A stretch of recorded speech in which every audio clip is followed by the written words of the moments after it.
here we go, Andre up once again, tucking into the barrel. He's got a good line through this one. And he squeaks out through the bottom of this wave. Kolohe goes to the rail and really leans hard. Kersey's got a wide open pit. Nice indeed. Kersey looking for the exit, and he's got it. Look at this wave. Unbelievable for the Brazilian. And just bashing away relentlessly at this wall. Now stalling for the barrel. And finishes the wave with a clap. Felipe Toledo straight into the barrel now. This wave is holding open. He's got to get out of here at some point. Just working the crowd now. Our first 10 so far in this event from Felipe Toledo. He backed it up with a 9.6. Well, here we go, having a look at Zeke now, and climbs up. High line into this barrel. He's going to stomp on the tail. What a day it was yesterday. Just an unbelievable waves, non-stop action from start to finish. Felipe Toledo, he gave us the best performance, but there was some great turns laid down by many of the world's best, and we're shaping up for another big one between two rookies here, two heavy-set lads. Conor O'Leary up against Federico Moraes. Their first heat against one another at this level. I'm sure they've battled a little on the QS over the years in their quest to qualify, but this is going to be a lot of fun. I was going to say, more to come. You know, yesterday's action, amazing, but today's action going to be just as good. As you see Federico picking up an early wave here in this heat, trying to apply some pressure. He's got himself that big forehand arc. We've seen it at a place like Haleiwa, Sunset Beach, and now we get to see it on these big JBay walls.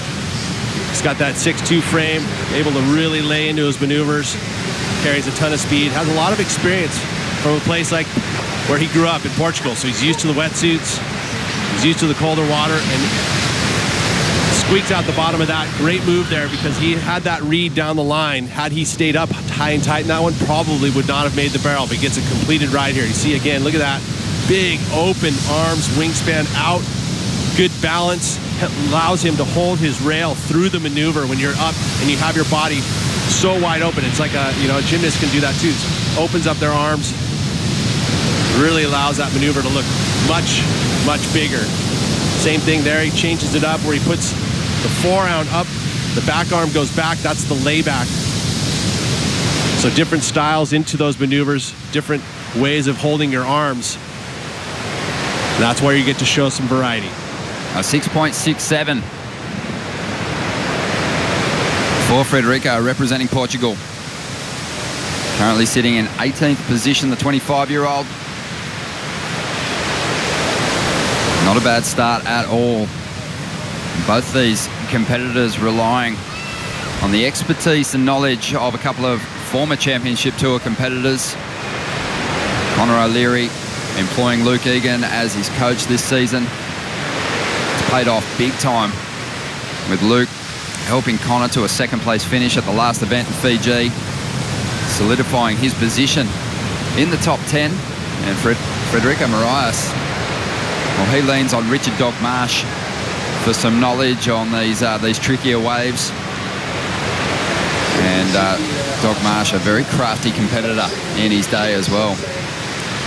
Well, you figure this is kind of a battle for the Rookie of the Year race. I mean, Conor definitely has a big advantage sitting in that top 10. But, you know, Federico, a couple big events coming up here. This one, I think that he is going to have a good strength going up against Conor, so he can maybe gain some ground on that Rookie of the Year race. You look at fantasy within this matchup here. Federico sitting in Tier B has 12%, whereas Conor sitting in Tier A only has 1% of the folks putting him on their team. And it's, you know, when Conor, he's got guys in that top tier, you'd have to say that, you know, it's a choice where you just don't know enough about Conor and his experience at JBay to be able to choose him. Whereas Federico, you just look at the type of surfing he does in big, long right-hand point breaks, it would be a pretty good, easy pick out of Tier B to put him on your team. Plus, I think there's a lot of Portuguese fans watching. That's right, yeah. It's got a whole country adding him to their fantasy team. But Conor O'Leary just can't argue with his form. In 7th position on the ratings. The rookie, what a year it has been. Absolutely, you know, and it would help him going through, and it's several reasons. First, you know, you think you come on tour, you don't know how you're going to match up against the world's best. All of a sudden, you've got several events. He's done well. He sits in the top 10, so he's very comfortable in Rio qualification. He doesn't have to really worry about that. The other part of it is that all of a sudden you're gaining so much confidence because you are getting through heats and your seeding is solid. Now his seeding is going to allow him to be able to get deeper into events because he's in that top 10. So all these bonuses and pluses for being quick out of the gates and putting big numbers up and getting those heat wins. No wonder he's always laughing and giggling in his post-heat interviews. He's having a ball on the championship tour. It's interesting too, you look at his average heat total, you know, it's around 13 points, 12 points, something like that. It's not super high. You know, it's 12.22 points is his average heat score, which is fairly low for championship tour. It is low, and yes, Federico Moraes has a higher heat score total, but you've got to remember that Connor's keeping that average up with more reps, surfing more heats, because he's progressing through the rounds of these contests. That's Federico, even though he's lost out a little earlier in contests, he's put up some pretty decent heat score totals, so it is harder to maintain that average the more heats you serve. Here goes Connor O'Leary in response to that first ride from Moraes, looking to better a 6.67 to win the exchange. Nice bowly looking wave here. Bit of foam on the face to deal with. Just transitioning at this point, waiting for this wave to slow up a little. Got a little hung up in the lip there, and as a result, didn't quite finish the wave the way he would have liked, but some quality turns. A little different than Owen, right? I mean, Owen seems to be a little looser off the hips, whereas Connor kind of keeps a quiet rotation. You know, you see right at the impact of the turn is where you'll see Connor do his twist, whereas Owen, he kind of has he twists and opens up throughout the maneuver, whereas you can see quiet kind of off the bottom for Connor, and then all of a sudden he does a really quick kind of twist. You can see, especially on their turn number 2 in this wave, you can really kind of see that. You see he's quiet, and then it's actually the third turn here, but look, you see he loads it up and then twists right through the, not to our vertical, but doesn't quite have that same drive out of the maneuver that we saw from Owen.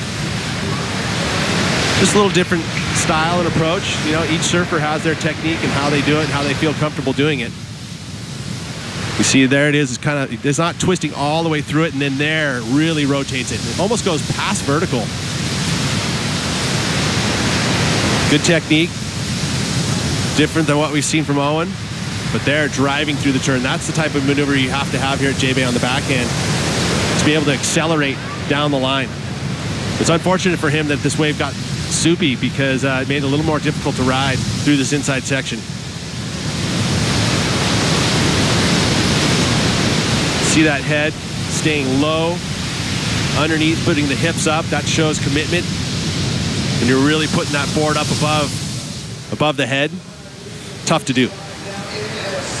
Well, he gets the better of Moraes on the opening exchange. I think the quality and commitment in that one big beyond vertical backhand jam really helped his cause. A 7.33, so he's out in front. Having a look at his results this year, has avoided round 2 losses all season. He's going to be carrying a 13th at this stage of the game, but he is so far ahead of the rest of the rookie class at the moment.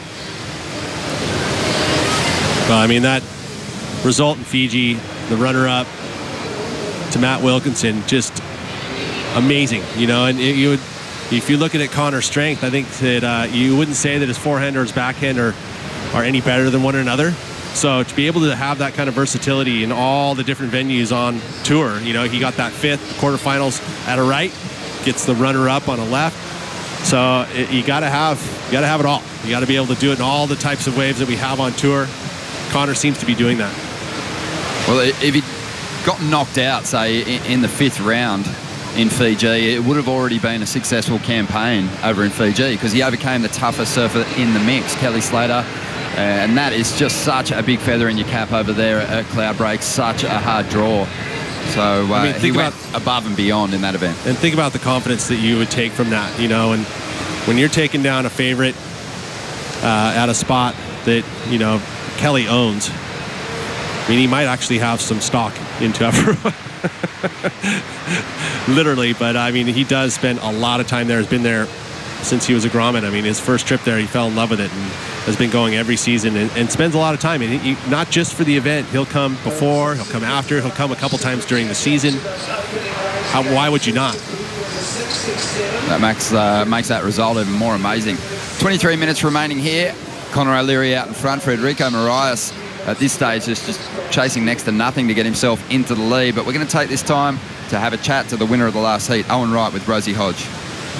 Well, Owen Wright, the goofy footers are absolutely ruling today. What do you attribute that to?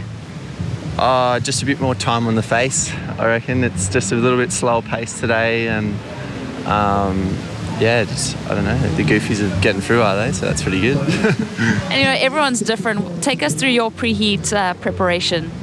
I was just looking at the waves a lot. Like, just there's so many waves coming through that it's really hard to go, okay, that's a 9 or that's an 8, or which one's what scores what, because some of them just don't really opt for up the steep sections, and then some do, and I was lucky enough to get those ones that did. And looking at the swell, I mean, it's non-stop. Usually there's a formula where you go the second or the first wave of the set, but today there really is no rhyme or reason. So how do you make that split-second decision? I actually used my priority on mine and did a turn, and then I kicked out because I was like, I don't want to keep going on this. And sure enough, like two or three waves later, like I got a 9, and it literally like in the same set. So it's so hard to pick which one's gonna like do it the whole way down. So yeah, I kind of was sitting up high and like did a turn, and then I was like, nah, I'm out of here, and it paid off for me. But man, there's no way of picking which one's the good one today. And you know, there's such a long point, a lot of energy expended. You're going to surf twice a day. Does fitness factor in for you? I mean, we're not getting that many scoring opportunities, so like 4 or 5 waves of heat, so it's not too taxing. I think if it was like, I think sometimes when it's smaller, you're getting like 6, 7, 8 waves in a heat, and yeah, I think I only caught like 3, 4 waves in tops. So yeah, I feel like I've still got a lot of energy. Well, we can't wait to see what you do in round number 4. Well done. Thank you, Rosie. Owen Wright, just really acting on instinct, Pete, and it's paying off for him. The wave he kicked off at the beginning of that last exchange came through at a 1.43, but the wave still had a lot of points down the line, but it was just the ultimate move, because the next wave he turned into a 9. And I think taking into consideration how important those first couple maneuvers are, you know, he didn't have those high impact moves on that outside section. He knew that. Went, you know what, I could probably milk this for, mid-range 6. Who knows what happens down the line, but you know what? I'm not going to risk it. I'm going to kick out, keep priority early in the heat. So smart. I mean, that's the whole thing too. There's a lot of talent involved. You got to surf the waves good, but you got to be on the right waves and make those choices. And you talk about instinct, that was it. It was instinct to be able to kick out, and sure enough, put him right in perfect position for the 9-point ride. Heat 4 of round 3 continues to play out here. Just over 20 minutes to go. Federico Moraes, a solid start, a 6.67. But Connor O'Leary answered back well, a 7.33. We were making some comparisons, Pete, between Connor O'Leary's approach, Owen Wright's backhand drive up into the lip. I'm going to let you break it down with this split screen look. Well, I made my analysis that we were going to say that they were fairly different, but when you watch, they're actually very similar. They really are. I mean, they both load up off the bottom. You know, you can see the rotation happening kind of mid-face, very similar, both back-to-back there. They're rotating mid-face to get that vertical approach, then that down-the-line snap. Same that we have to have here at JBay. You have to be able to accelerate out of those moves to keep moving that momentum down the line. So again, just little different styles, but not much. I mean, very similar, really. I mean, those final impact moves, they look very similar. They explode in it and then release out of the maneuver to keep your board out in front of the explosion. So, you know, and there I am kind of thinking that they're different, but they're really very similar. Well, I think the waves, too, were the big difference in that comparison, because Connor kind of forced to maintain a real speedy down-the-line approach. Owen, a bit more room to move, a slower pace set, could stand on the back foot a little bit and really eye off those major turns. Right, so the big difference being the bigger waves, you've got to almost sit back and relax a little bit more, right? And then the tighter, faster waves, you got to be quick and you got to accelerate out of the moves. But, similarities are there, but also the differences. So cool, thank you guys for doing that. I feel like Owen can drive vertically up a wall a little more hold that liner up into the bowl a little more than Connor, and Connor will whip his board last second like he did on that beyond vertical snap. Both beautiful to watch. A little subtle difference there, but both logging solid numbers here in the third round. Just over 18 minutes to go. O'Leary leads. Federico Moraes at this stage of the game only needs a 0.67.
Welcome back to Heat 4, round 3. Straight back into it with some big sets, and Federico Moraes up on his second wave.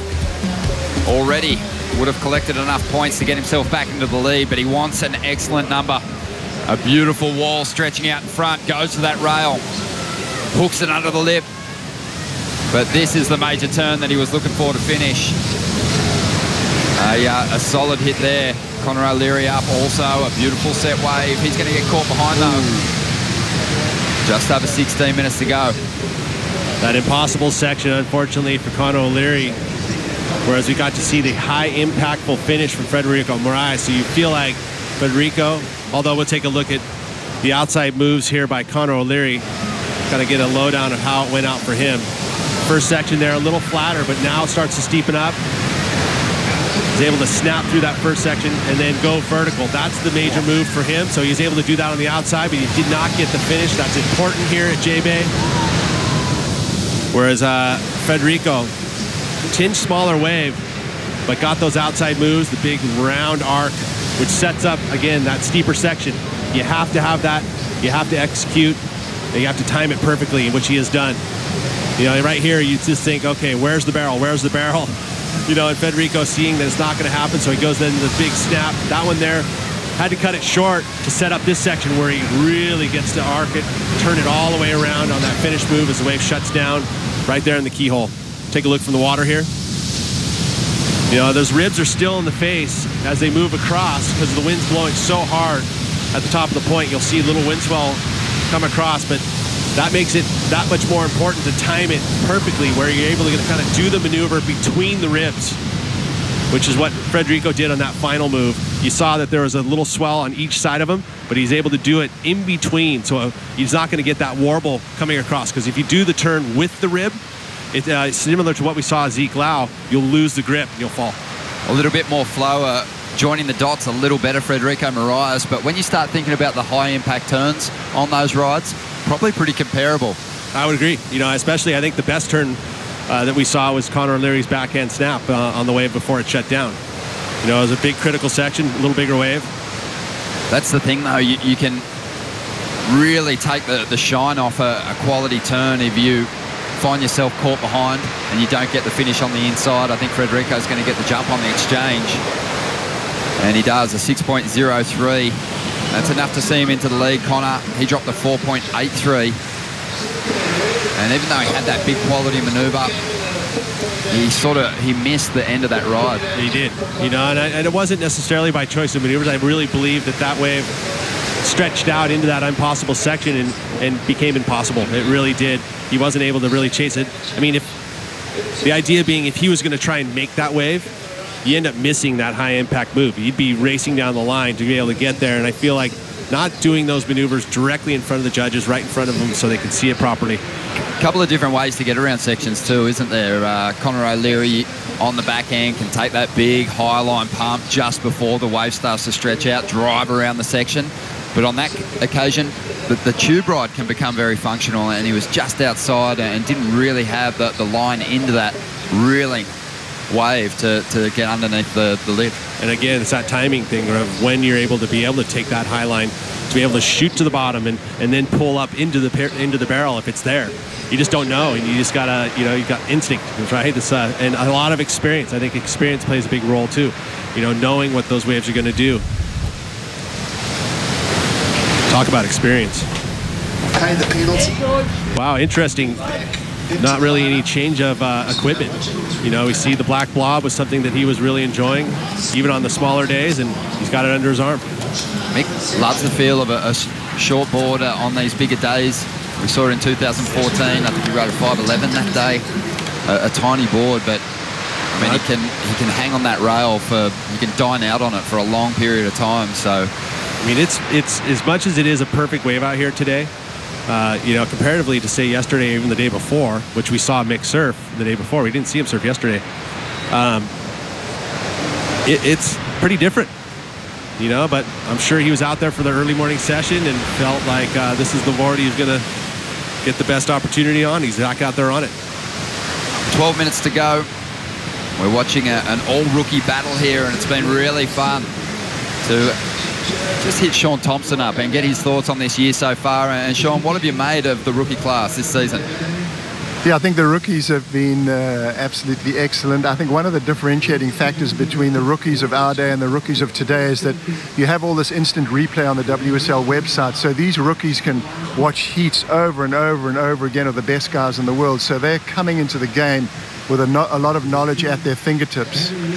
And it's not like they had to rely on watching great surfing on VHS videotape. They can actually go to the winning rides and see the winning heat strategy at any time they want. So I think with that information comes power, and it's almost like they already know how to compete when they come from the four-man heats automatically into the man-on-man format of the WSL WCT. Hey Sean, how did you improve your competitive surfing in your day when you really didn't have that ability to look at vision? I mean, what was debrief for you?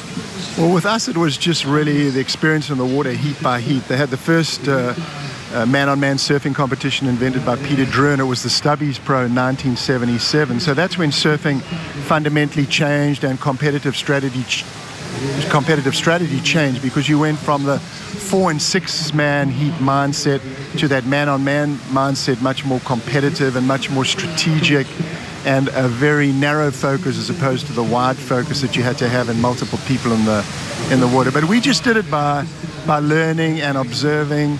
It wasn't like, well, let's look at Mark Richards' heat against Rabbit Bartholomew. What did he do to win? You'd only see that a couple of months later on TV. What about coaching? Did you have anybody that was helping you? Yeah, this is looks like a good wave here from Frederico. Kind of catches a rail on that layback. He's got a beautiful swooping turn, like a big wingspan. This guy's like an albatross. Looks like this wave is not going to give him everything that he needs, but not a bad ride.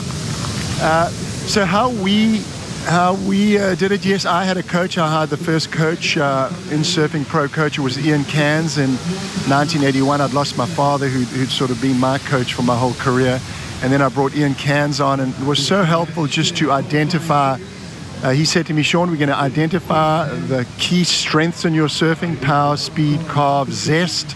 And he said, we're going to put together a 5-year plan for me. He did that, and we did that together. And I felt that having that sounding board, it was incredible for the longevity of my career. And it's great to see today that when I walk around and talk to all these best pros in the world, nearly all of them have got coaches. They've all got their support team. They've got their coaches that work on their physical condition, and also coaches that work on their surf technique, and coaches that work on their mental conditioning. It's awesome to see how much the sport's developed. Hey, Sean, you know what? Just thank you from the bottom of my heart for everything you've contributed to this sport, because absolutely that. You were one of the first guys to bring coaches on and improve competitive surfing. It's a pleasure to have you on board.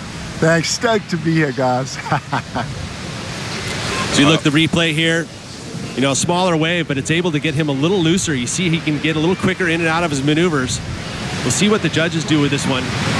He's trying to improve on a 6.03. You see that quickness that he was able to kind of gouge the turns. And those bigger set waves, so hard to do, to gouge those turns in and out of transition. Much easier on these smaller waves, but when you have those big sets, it's really tough for the judges to go big with the numbers here on a wave that's probably half the size. You see again the layback snap, such a great turn. You know, you can really put everything into it. You can lay out, get that back arm involved, and then there's the snapping turn where you cut the arm back through the maneuver, and then there's the big sweep where you keep the arm going through the forward part. That was similar to the second snap, and then just the float. But when he gets that big one where he can bring the arm forward through, where he shows like he's a big bird just carving off the face, just those different types of arm movements, that upper body really is key to different styles and maneuvers and variety. Just finding his way through the JBay maze really well at the moment, Federico. He's linked together a medium-sized wave and job done too. 6.4 on that last wave, so he just presses just a little further ahead, pushing the requirement up a bit for Connor O'Leary, but Connor with that 7.33 still in a good position, needs a 5.74 to jump up into first. You know, back half of the heat here, you would say that Connor for sure would get an opportunity on a bigger set wave here, and just needing the 5.74, so advantage really with that priority and where he sits top of the point. You know, Connor's going to have to make the right choice of wave, and this is where a little chess game happens. You know, Federico's going to get back out, and he's going to try and sell Connor on a wave that's not going to give him the opportunity to get the 5.74. But, you know, I love this chess stuff. And that's that man-on-man format that came from the Stubbies Pro, and thank you, Peter Druin. Just under 7 minutes to go out in the water, a pretty even matchup between two pretty similar surfers when you start looking at height, weight, but a very uneven matchup about to unfold right now. Rosie Hodge chatting with Federico Moraes as coach, Richard Dogmarsh. That's right. I asked him if I should just hunker down a little bit, but Richard Dogmarsh, you've got such a wealth of knowledge. What do you work on with Federico when he comes to a new location? Well, we've been here a few times before, so this isn't exactly new for us. Fred's been here the last 2 seasons before Bolito, so we actually try to do the work before we get here. So, no, but he's surfing well. He just hasn't been quite on his game these last couple of waves. I think the first wave could have been a little higher. So, yeah, he's not in a great position with 6s. I'd like to see him break into that 7 range. And, you know, Federico is such a nice guy. Competitively, how do you bring out the Mongolo in him when he hits the water? Oh, he's really competitive. He's gnarly. Like, Fred loves the contest, and it normally brings the best out in him. This heat's been a bit funky. We stepped up a board size this morning because of those big sets, and there hasn't been a set since this high tide's coming in. That might be some of the reason he's on the face. And then just tell us about, you know, we've had the goofy footers versus the natural, and the goofies have been pretty dominant today. So is that something that's factored into his game plan going into the water? Oh, look, I knew what Connor was going to do. That's pretty much his MO. He's just really aggressive, deep off the bottom, finds the lip every time. He was going to sit the inside, which he's done, so that was quite predictable. It was more about Fred sticking to his own game plan, going a bit deeper up the point and sort of playing to the advantages of being a natural footer. And what about this rookie class as a whole in 2017? A lot of talent. Yeah, it's amazing. I'm from Cronulla, and I used to babysit Connor O'Leary, so to have, like, you know, 2 really good kids and good people out in the water surfing, it's really fun. It's hopefully Fred gets up. Sorry, Cronulla, but no, it's great to watch. Dog, thank you for your time. You're a great asset to Federico's team. Back to you guys. Thank you, Rosie. Yeah, Richard Dogmarsh, you can see just how seriously he takes that role, jotting down points. I love his assessment. I want to know what he's jotting down. Sometimes we've spoken about it. That bias creeps in. You think your surfer should be getting those 7-point rides every time, but he's just not happy with the fact that even though Federico's leading, he's not breaking into the 7s at this stage. Well, I think the biggest part of that, I mean, the surfing's been there, but again, when you have those major sets happening throughout a day and it doesn't come during your heat, it's hard to not go above that 6 range. I mean, the judges have to understand that maybe that 8-foot set's going to come. So you got to keep that scale right in that kind of good range, because there could be an excellent wave coming in mere moments. So 4 minutes to go here. Connor O'Leary's been super patient so far, a 7.33 on his first wave. Gives him a good opportunity to seize the lead here in the final stages.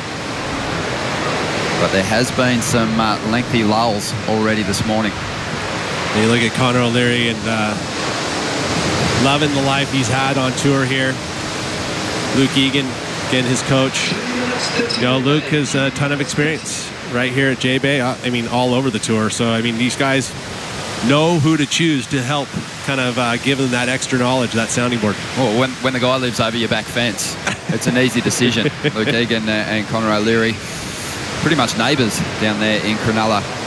But Luke's been surfing brilliantly on some of the off days at the event, still absolutely ripping, and always did have a fantastic feel for each of the locations on the schedule, and won some of the trickiest events. Well, he's fortunate that he's got Courtney Conlog on his roster as well, so he's able to kind of be there. I mean, for Fiji, he was a perfect example. He was there for 2 weeks before Connor even showed up. He was there for a month in total. Here we go, some movement out the back. Just over 2.5 minutes to go. Federico Moraes having a look at this one. Connor's going to use that priority, scratching as hard as he can, and he gets caught up. So a rare mistake. Oh, and this is a perfect opportunity for Federico, but I don't think he's going to be able to get inside enough. Well, he's got some long arms. He sure does. He's going to have to take it. He's scratching. He does get in. Connor careful not to crumble down that section. Federico driving out onto the open face now. Big hook. Pushing those fins to the point of release. And setting up the inside now. Tucks into the barrel. This thing is pinching. Wow. O'Leary. Gosh. Back half of this heat. Exciting stuff, Ronnie. I mean, that right there, that paddle felt like a huge mistake. And then all of a sudden, Federico not able to capitalize totally on that because he's not going to intrude in, you know, he's not going to change anything in his top two. Well, that was probably, you know, Luke's biggest nightmare situation, because he always had such great knowledge of lineups and where he was positioned. But Connor just sitting out there for a long period of time, looking for that score. Just a 5.74. Oh, he shouldn't beat himself up. Yeah, he shouldn't beat himself up right now. I mean, it'd be hard not to. He's going, oh gosh, did I just throw the heat by paddling for that wave and not catching it? And see if he gets another opportunity. I mean, there is, you know, more sets there. I just don't know if there's enough time. Minute 13. There can be that sweep out there in the lineup. Minute remaining now. Connor's going to use this one. It's not a huge wave, but it's stretching out pretty nicely. He maybe will get caught behind here, trying to drive around with the open face. And he is stuck. That heat was really his for the taking. But with 50 seconds to go, control is going to go back to Federico Moraes, who has the lead. And now priority. 44 seconds. There is a set out the back, and you know, Connor maybe pulled the trigger a little early. Strider, what happened there? Well, the offshore conditions make the waves look like they're going to break earlier than they do, as well as the tide pushing up on the reef. So it's really kind of a different thing when the waves are pushing in. They really do look like they're going to break with this wind picking up and the more flow of offshore, but then they actually carry onto the inside. So there might have just been a positioning thing there and not understanding where to be. And then just now he went for that little inside wave, and the best wave of the heat just rolled through perfectly, grinding down the reef right here with a nice pace. I mean, that was an 8-point ride all day. Oh, this one's going to be done and dusted. Some frustrated surfers out in the water there, and Federico getting the better. Well, a major turning point there. Connor O'Leary, Pete. He went to pull the trigger to use his priority, missed the wave, but there was also opportunity later on in the heat as well. Funky finish, but good one right there for Federico. He's going to be able to dodge that bullet. A couple sixes are going to get him through, and I'm sure Richard Dog Marsh is going to be pretty excited about it. No doubt. Moraes on to round number 4. We're going to take a quick break. More big heats coming your way. Up next, Mick Fanning and Kai Albelli. We'll bring in Joe Tapel and Martin Potter for the call.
turns you can do at speed is just incredible.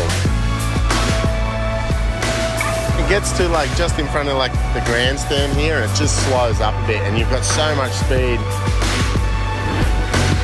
and you can just rip into it. That to me is the best part.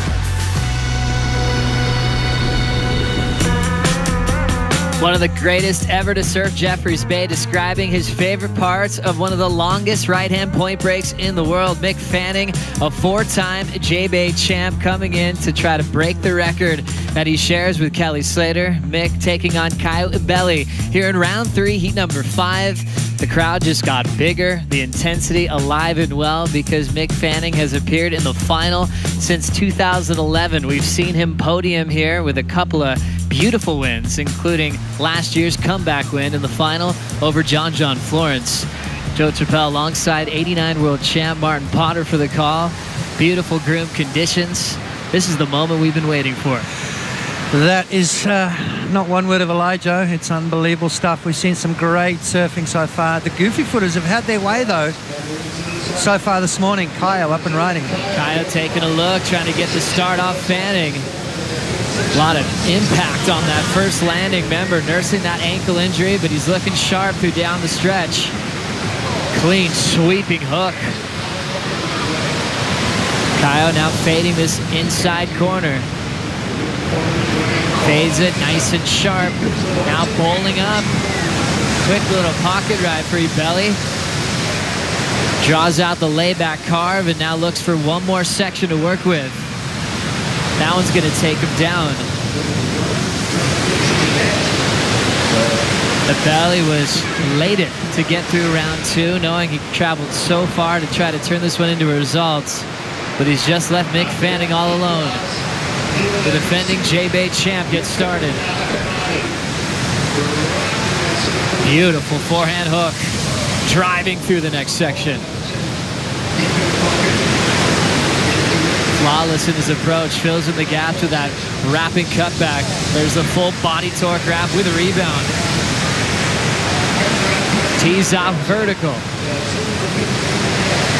There's that highline wrap with Fanning. We'll let that one just settle in on the bricks. Solid opening exchange. Fanning leading the charge. Yeah, a bit of an interesting move there for Mick to let that wave go through that inside section. Keeping a close eye on Caio Ibelli, obviously answering back to Caio's wave, but then kicking out and deciding to get back out and get that first priority. So some tactics already at the beginning of the heat for Mick Fanning.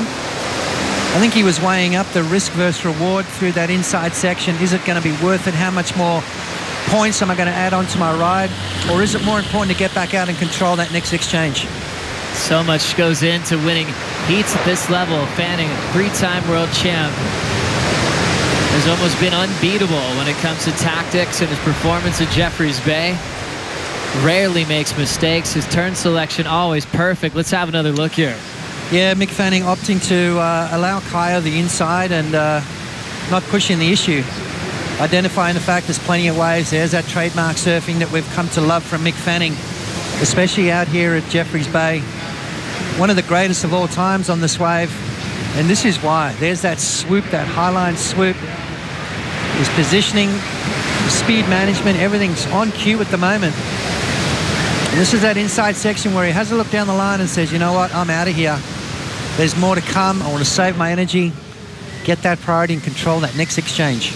Mick Fanning surfs with so much speed. His tempo so perfect. He's one man that can fit in a full roundhouse cutback when he sees that section available. Oftentimes that full wrap isn't a maneuver you see here because you're always thinking, I got to get down the line. So Fanning already on his way back out the lineup. You always One have of the locals. A lot of people watching mixed heats, including the locals out here, enjoying the lineup. That's what's so fun about being in South Africa. It's always alive and you feel like you're a part of something really big here. In the water, on land, that's what it's all about. It's wild Africa, that's for sure. And Jeffreys Bay is a beautiful spot. Waves, wildlife, foliage, humans. It's just an incredible place to come to. And yeah, you do feel like you're part of a bigger picture, don't you, Joe? 6.5 for Kaio, 7.77 as Fanning hits the jackpot on his first wave and kicks off another campaign to break the title with Kelly. Unfortunately, Kelly couldn't fight for his with the injury. It's all about Mick, who could go his own route to get his 5th title this year at his favorite wave on tour. Nice clean arc to start. Fanning already drilling it through this 2nd point off the lip. Bink and barrel, it's going to make him hustle for it. Little misstep there. The end section didn't give him too much. Interesting wave choice, Joe. That was kind of a mid-ranger, really, from what's been going on out there.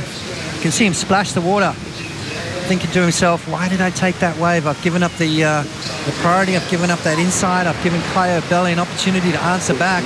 But Mick Fanning controlling that first exchange.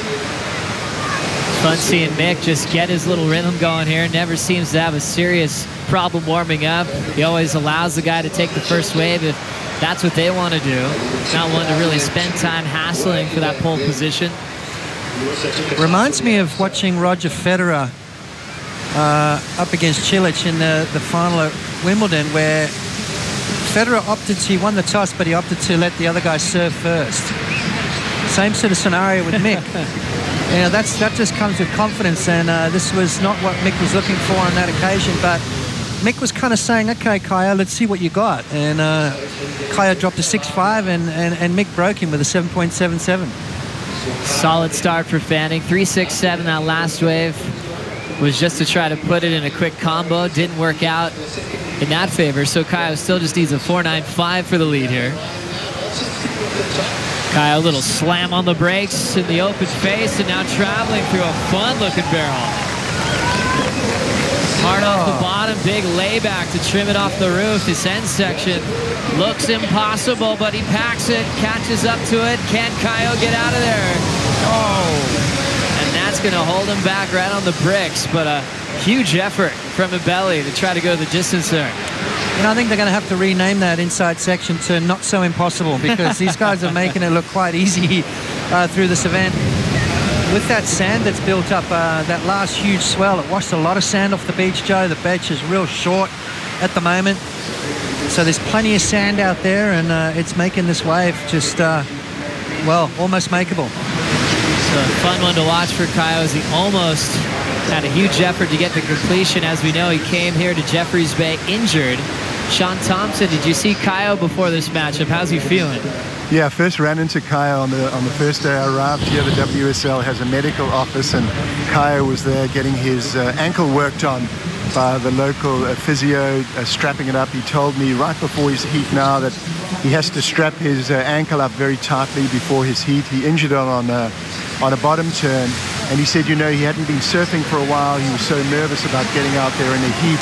Lost his first round, and then yesterday won, and he said all this negativity, all the pain is now gone out of him. It's out of his body, and he's ready to rock.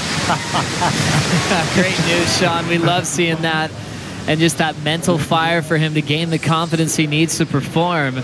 And Potts, we were discussing that, how different it was for Kaio just not being in the water as much as he likes to be, and then showing up injured. We saw him after the free surf. He talked about the pain, how much it does hurt, but then he still turned in a 16-plus total in that second round. When you get a win like that, that helps with the pain as well. Yeah, it does. I mean, we've had a lot of surf.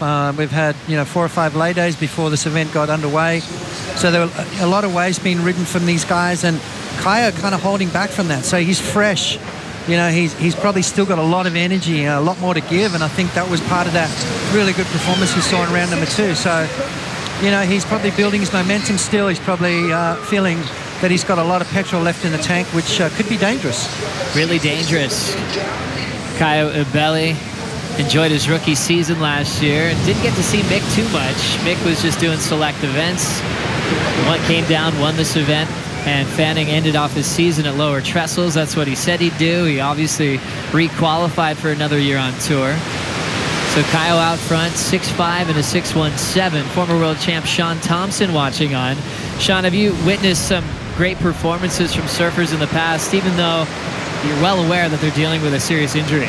Yeah, Potts and I both well know that an injured surfer is a very dangerous surfer because they paddle out there really with nothing to lose in their mind. They go, well, if I do good, that'll be great. If I don't do good, well, I'm injured. The greatest example was Michael Ho winning the Pipe Masters a number of years back in the early 80s. And out the back, we've got Mick Fanning shearing Carl off the top. Over to you guys.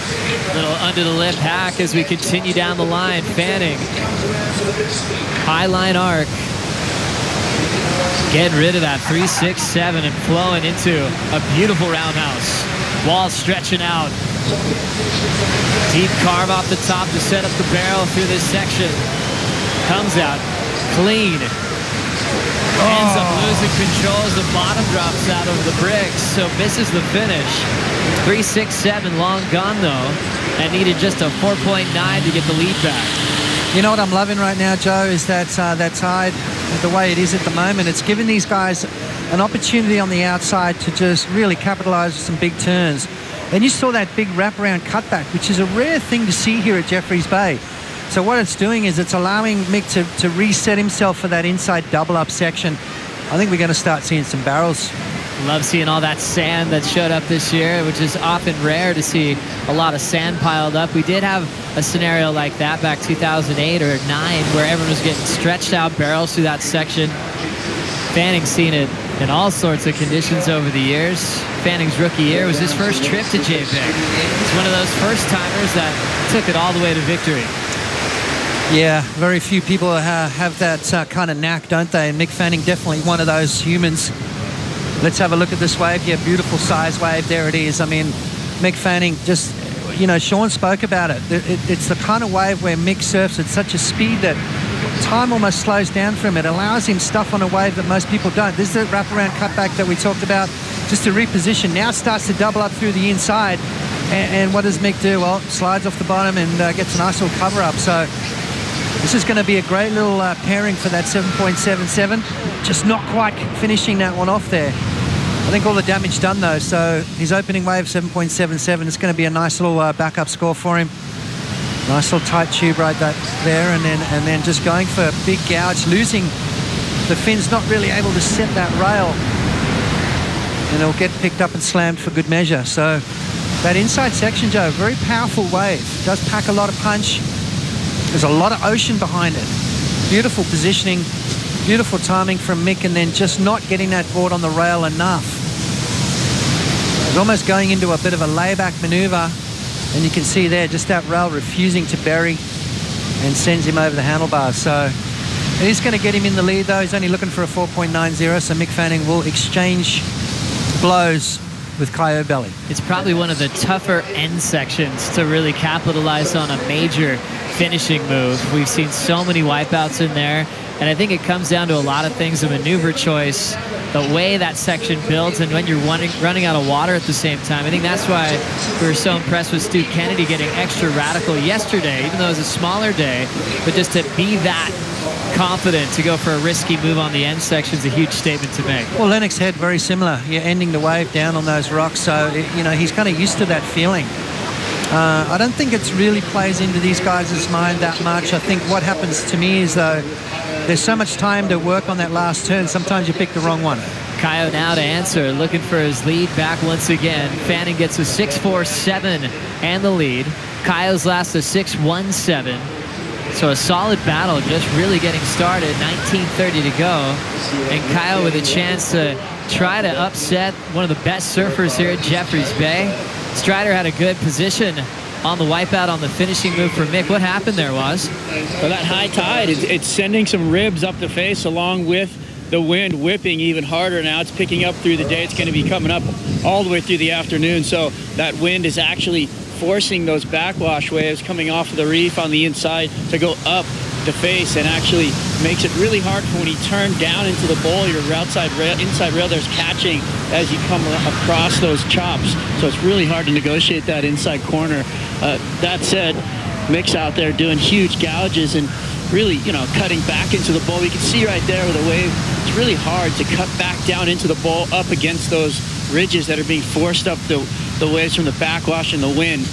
I mean, Watching Mick out here on his first wave, though, that was something, it was just beautiful. He was absolutely terrorizing that wave and turning back into the bowl, reconnecting with the whitewater, doing rebounds. I haven't seen anybody do that yet today, so beautiful. Fun watching Mick Fanning surf JBay. Good man, Strider. We're right there with you. It's something special to see Mick in this kind of form, returning to Jeffreys Bay with so many memories to dive into.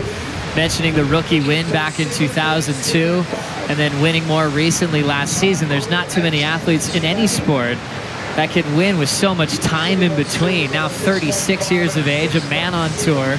Most intimidating draw here at Jeffreys Bay. Coming off what we call 4 straight final appearances. 2011, we had a hiatus after that, but he finaled against Jordy Smith, and ever since it's been back on tour, he's won a couple of times and also split the points with Julian Wilson. Yeah, that was could have been on his way to another win there, but Julian did open that final with the first wave. It was always going to be a tough heat, that one. Julian was looking really sharp that year. But yeah, Mick Fanning definitely will go down in history as one of the all-time greats here at Jeffreys Bay. 17 on the clock, Fanning out front. Kyle holds priority, needing a 7.75 to come back. Let's hear from the first regular footer to win a heat today. Federico is with Rosie Hodge. Well, Federico, that was such a fun heat to watch. You had 2 6s in your scoreline. Connor actually had the best wave of the heat, a 7.33. It came down to that last set. How nerve-wracking was that for you? It was really close. We've been watching heats all morning with really big scores, and this was a really low-scoring heat, but I guess it was a really slow heat as well. And yeah, I had 2 6s, and by the end, Connor was needing a 5. Then I guess he might have a priority mistake, pedaled to a wave, didn't catch it. Then I was a bit too far out for the second wave, but I pedaled so hard, so he couldn't get into that one. And then, yeah, that was a really tough one. Was really nerve-wracking, definitely. And tell us about, just those heart-stopping moments when you see your competitor paddle for that wave, there's one behind and you've really got to dig to scratch into it. I mean, that's a lot of fitness and energy that kind of leaves your body. Yeah, definitely. I thought there was going to be a big second one on that last set, but ended up being a small one. And yeah, I pedaled really hard, but well, I'm in form, so that's good. And just thinking about the conditions today, it looks so perfect, but it can be pretty tricky. What's your read on the lineup? Yeah, it's really hard. The sun is kind of hitting your eyes when you're surfing, so it makes it really hard to see what's going down the line. But yeah, there's some really fun waves. We had a slow hit, but it's firing, and well, Jeffreys Bay is amazing. Can't wait to see you in round number 4. Well done. Thank you. Thank you, Rosie. Federico Moraes, one of the exciting rookies on the top 34, is trying to push towards that Rookie of the Year race. Remember, Joan Duru eliminated Adriano de Souza to kick off round 3 this morning. Joan's in round 4, heat 1 with Gabriel Medina and Owen Wright. Federico will be matched up with the winner of this heat and also with the winner of John Florence versus Jadson Andre. Well, round number 4 is shaping up to be an absolute cracker. 3 goofies in the first heat. So new time call now, 15 minutes to go. Trying to get a win for the Goofy since '84 at the championship tour level when Mark Ocalupo. Are you feeling it, Joe? There's something different in the air, Potts. Yeah, there's something going on around here. Wow, okay. And then you see Mick take off on a wave, and you're like, okay, maybe not. Yeah, we haven't. Keeps us guessing. There's still plenty to go, really, isn't there? There's some crazy heat still to come, that's for sure. Exciting round 3 matchups. Jordy Smith has Leo Fioravante, and Potts, that's really fun to see Leo find that winning feeling back in Fiji, getting a heat win, especially over John. That was huge for him. Getting out of round 2 yesterday. So sometimes you just need to get a little roll, a little confidence back to come back to compete. Well, I always said that. It's the difference between a successful professional surfer and a non-successful professional, and that is confidence. Confidence goes a really, really long way. I mean, you look at all the talent. I mean, these guys are all good enough to win these events, and the difference is that sense of belonging, that sense of belief, that sense of I can do this, And once they get that, you see them go a long way with it. Fanning now, 13:50 on the clock. Doesn't have priority, but paddling a bit deeper up the point from Kayo. Belly thinking about it now with Mick showing interest. We'll see if Kyle's going to turn this one into a keeper. Little racetrack to kick this one off. Fades it to set up his first arc and turn, nice and clean. And he gets tangled up, he'll go down. Did Mick sell Kyle on that wave? Yes, he did. But then the next one behind it looks kind of good, and Mick opted to let it go. So Mick's obviously looking for a certain kind of wave. He knows exactly what he wants. He knows exactly what it's going to take to drop those big scores. And really, you're looking for high sevens up into the eights to move through these rounds, Joe. Mick now still with his lead out front. The wave that's given him so many different types of memories. After the dramatic final with Julian Wilson, everyone flying home heard every news station globally talking about what was happening down here at Jeffreys Bay. He spent time in the hard work to get his confidence in all conditions. Went back to surf in Australia, had another visit with the wildlife immediately on returning to the water, and just kept on swinging, kept coming back stronger. Then to say he was always going to come back to Jeffreys Bay last season was a big call. And everyone was okay with any decision he made. Yep. Then even making it more dramatic, he hurt his ankle in the lead up in a warm-up.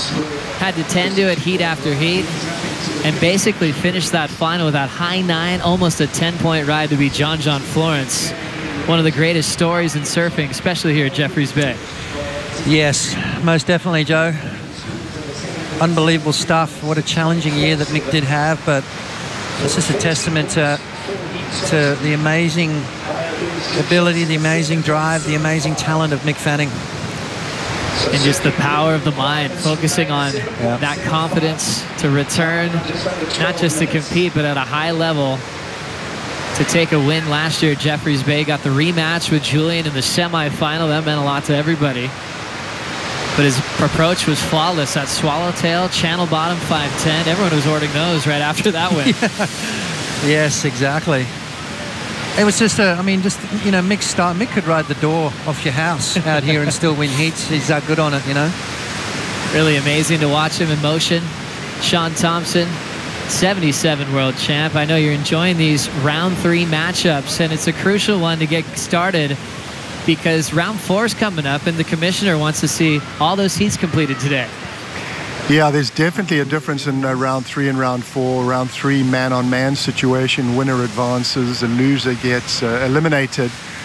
It was an interesting article last week. The Times of London was talking about the Wimbledon draw, win or lose, and they called it a perfect example of geometric Darwinism in terms of only the strong survive. So in this round, certainly it's geometric Darwinism, only the strong survive, and next round, first advances and second and third go to the next round. So it's a different type of concentration, and I think a different type of focus, more of a broader focus as opposed to the narrow focus here. And you saw in that last wave of Kayas just coming around the corner, and just like, I don't know what happened, it just like looked like he lost concentration, lost focus. Sometimes with that long wall at JBay, it just gets like intimidating, like what am I going to do next? So true. A lot of decisions that are coming through with both these athletes. Sean, as far as boards are concerned, is there a certain outline, a certain tail design that is just extra common when you come to Jeffreys Bay? Yeah, I think the rounded pin out here, slightly longer. I mean, the best surfing that we've saw today in terms of pure carving, you know, the high scores are going to come from pure carving and tubes was Owen Wright. I think definitely riding the longest board out of any competitor out there. That board looked like it was around about 6'3". Sure, he's a tall guy, but I think the guys that are riding longer today to do those really long, drawn-out lines, and it enabled him to like carve off the bottom and carve so much ground going up the face, and then do those huge searing arcs off the top. So longer board at this type of tide and this type of condition is definitely more advantageous. Thank you, Sean. Now gliding in with Kyle Belly. Last year's Rookie of the Year just gets out of there. He's been hunting down a 7.75 to take the lead off Mick Fanning. Fanning started off solid with his 7.77. That's still the high mark of the matchup so far. It was still 9 minutes on the clock. During this part of the round, we see the big names. John Florence still on deck and taking Jadson Andre. Up next, we'll be right back at Jeffreys after this.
of 2014, the World Surf League brought back Jeffreys Bay to the championship tour. And one surfer that was more than excited was Mick Fanning. His last experience here was a final with Jordy Smith, so he wanted to get back on top of the podium. The surf was absolutely firing, and he got to meet up with his childhood rival, Joel Parkinson, in beautiful conditions. Absolutely pumping Jeffreys Bay, and let's not forget about the fact that Mick Fanning surfed 5 times that day, Joe. So just a machine. I mean, he's so fit, so together, so focused, and to be able to perform at such a high level over such a long period of time was just absolutely phenomenal. Really solidified in everyone's mind that this guy's one of the greatest out here. When we think about the best of Jeffreys Bay, you go to Kelly Slater with 4 wins, Fanning tied with 4 with his win last season.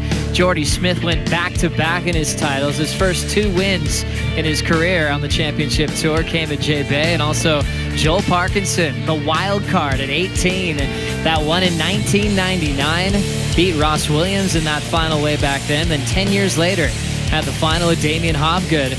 And Joel said, I've just got 2. You could tell he wants more. Joel, when he first surfed this place for that first trip here in 1999, people already knew that he had something special to go all the way. Yeah, you could see it straight away, but it takes a certain kind of surfer really to be a multiple winner out here.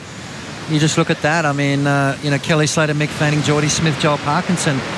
Just big, powerful rail surfing that really is the order of the day out here.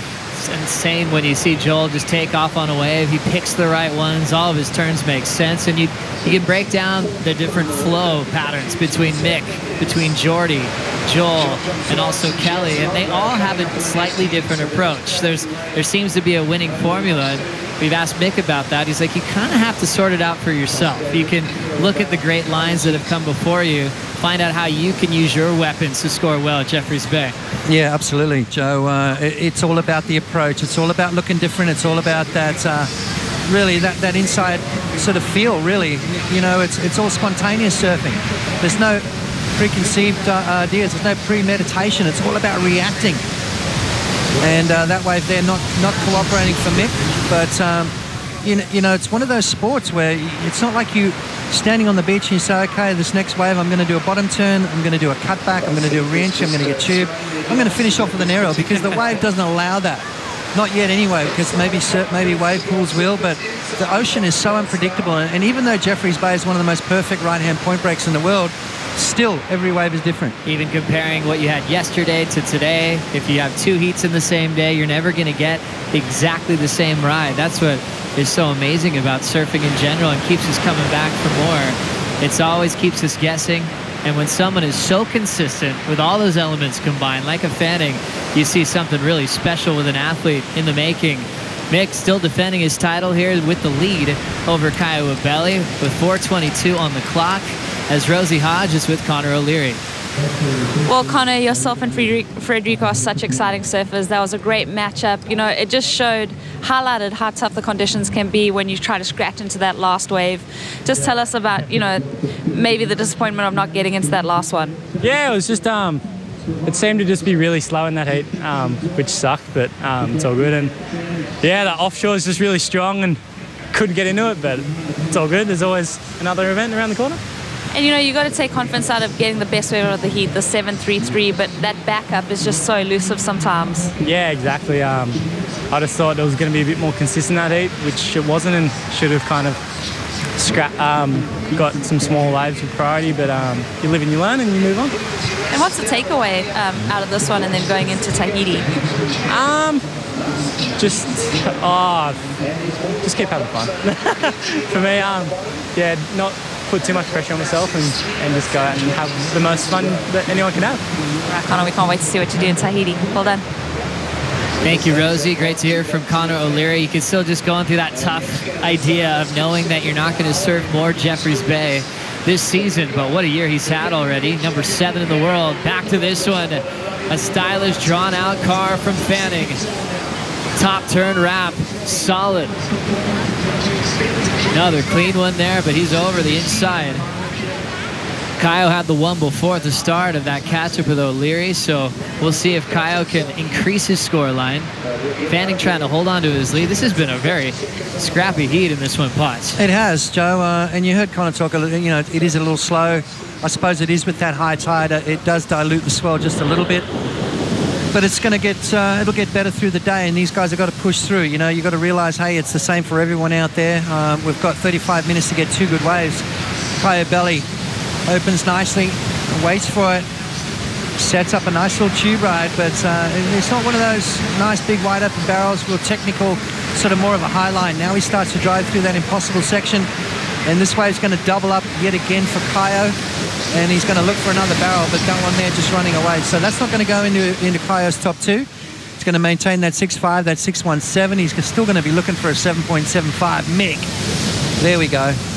That was what I was waiting for, that big opening maneuver from Fanning. A trademark style, Joe. Just so much time, so effortless, yet so powerful. And his situation will remain the same as well. 1 minute and 35 seconds to go. Mick Fanning in the box seat at the moment.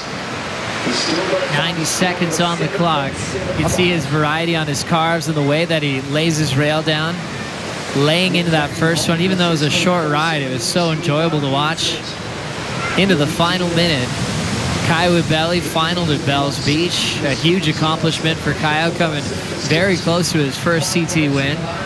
Then with the injury, couldn't wait to come back to form and got into the 16+ total in round 2. As we see Mick into the final minute. Deep draw off the bottom, starts off with that arc. Gets his flow to come around the section. Full wrap with a rebound. Another tight roundhouse cutback for Fanning. The defending champ at JBay locks into a solid running barrel, and that one is going to shut down on the bricks.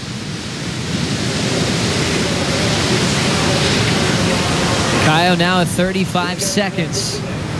Trying to pull off a huge comeback. Little layback dagger in front of Fanning. Inside tube sections, not going to let in Kaio. And we're going to run out of time here in round 3, heat number 5. Obviously, Fanning being the giant draw on this one with all that he's accomplished at Jeffreys Bay.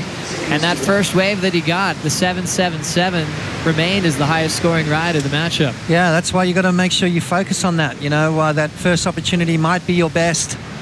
Mick Fanning identifying that, dropping that 7.77, and moves through quite comfortably into round number 4.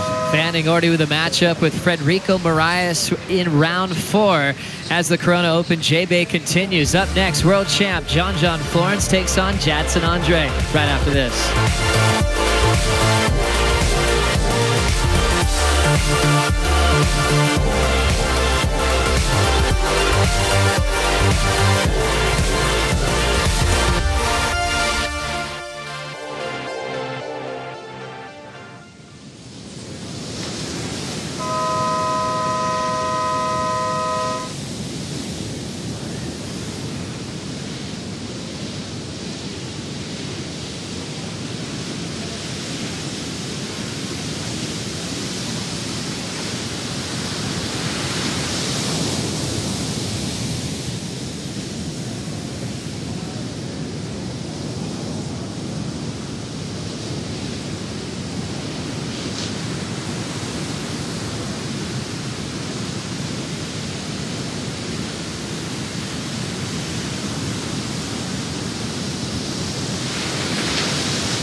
Probably that first kind of high line you get to do.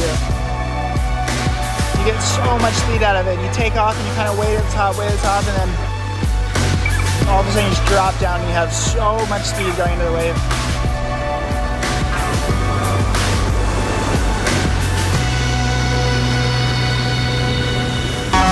The reigning world champ, John Florence, talking about his favorite part about riding a wave at Super Tubes, this section here at Jeffreys Bay. High line into going 100 miles an hour. And for John, he gets to pick between a lot of different types of maneuvers that he wants to lay into.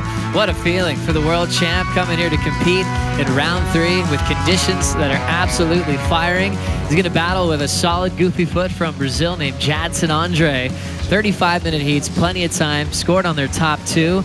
And the winner gets a matchup with Mick Fanning and Federico Moraes in round 4. All right, Joe, before the action really kicks in, you know, when it's all said and done with Mick, Kelly, Joel and Geordie, who are the next group of guys in your mind? Is this guy one of them? Is John Florence going to be one of those multiple winners that kind of dominate this break? It kind of feels like the passing of the torch when you saw Geordie Smith ride this wave for the first time, where he brought something new. There's a new progression element to Jeffreys Bay, and that was with Geordie airing over sections, a little bit more new school, and now John's giving us a whole new look. Yes, there is a kind of a changing of the guard on how you can approach and win, and Florence is leading that with the younger guard. And after yesterday, maybe throw Toledo in the mix? Toledo was on fire. How fun was it to sit with him yesterday in the post show? What a cool kid. Still one of the youngest guys on tour. I know, it's crazy. With his experience he's had, he qualified at such a young age, but he's bringing brilliant new lines to this amazing wave called Jeffreys. Mick Fanning all smiles for the locals, coming off yet another victory as he's flying into round 4. I'm actually really disappointed that I'm not going to get to sit and watch Felipe and Kelly go head-to-head. To me, two of the informed guys. I mean, Kelly surfed incredible in round number 1. First time I've ever seen Kelly claim that barrel, you know, that classic claim that he did, and you know, Felipe just absolutely on fire. So yeah, I think Felipe is going to be one of those guys in years to come that's going to be really hard to beat out here. Yeah, it was really cool just to hear Felipe too. He knows it's an opportunity to surf against Kelly, so he also wasn't going, okay, good, I got to buy. He's like, I want to challenge Kelly at great conditions. If you missed that, Kelly broke his foot yesterday in a free surf. We're wishing him a speedy recovery. Jeep leaderboard has a couple of holes in the top 10. We lost Seabass yesterday, even though he had a 9.83 in that heat. And Dino went down to the awkward heat with Jadson, where he ended up way down the beach. Connor O'Leary just got knocked out earlier today. And De Souza, number 3 in the world, upset by rookie Joan Duru in the first heat of the morning. Yep, and I said by the end of the day, there's going to probably be a few more of that top 10 that are going to not be there, but it's one of those days, Joe, you've got to be on the right waves. There are those slow heats. There are those ones where you really got to dig deep and focus on, you know, making sure you get your 2 waves under your belt, 2 solid scoring rides. But it is perfect. That wind is whipping up a little bit, which is not a bad thing, because down through the inside here, you can see how clean it is still. There's white caps out to sea, but very protected through the inside. That's what we love about this running wall through supers.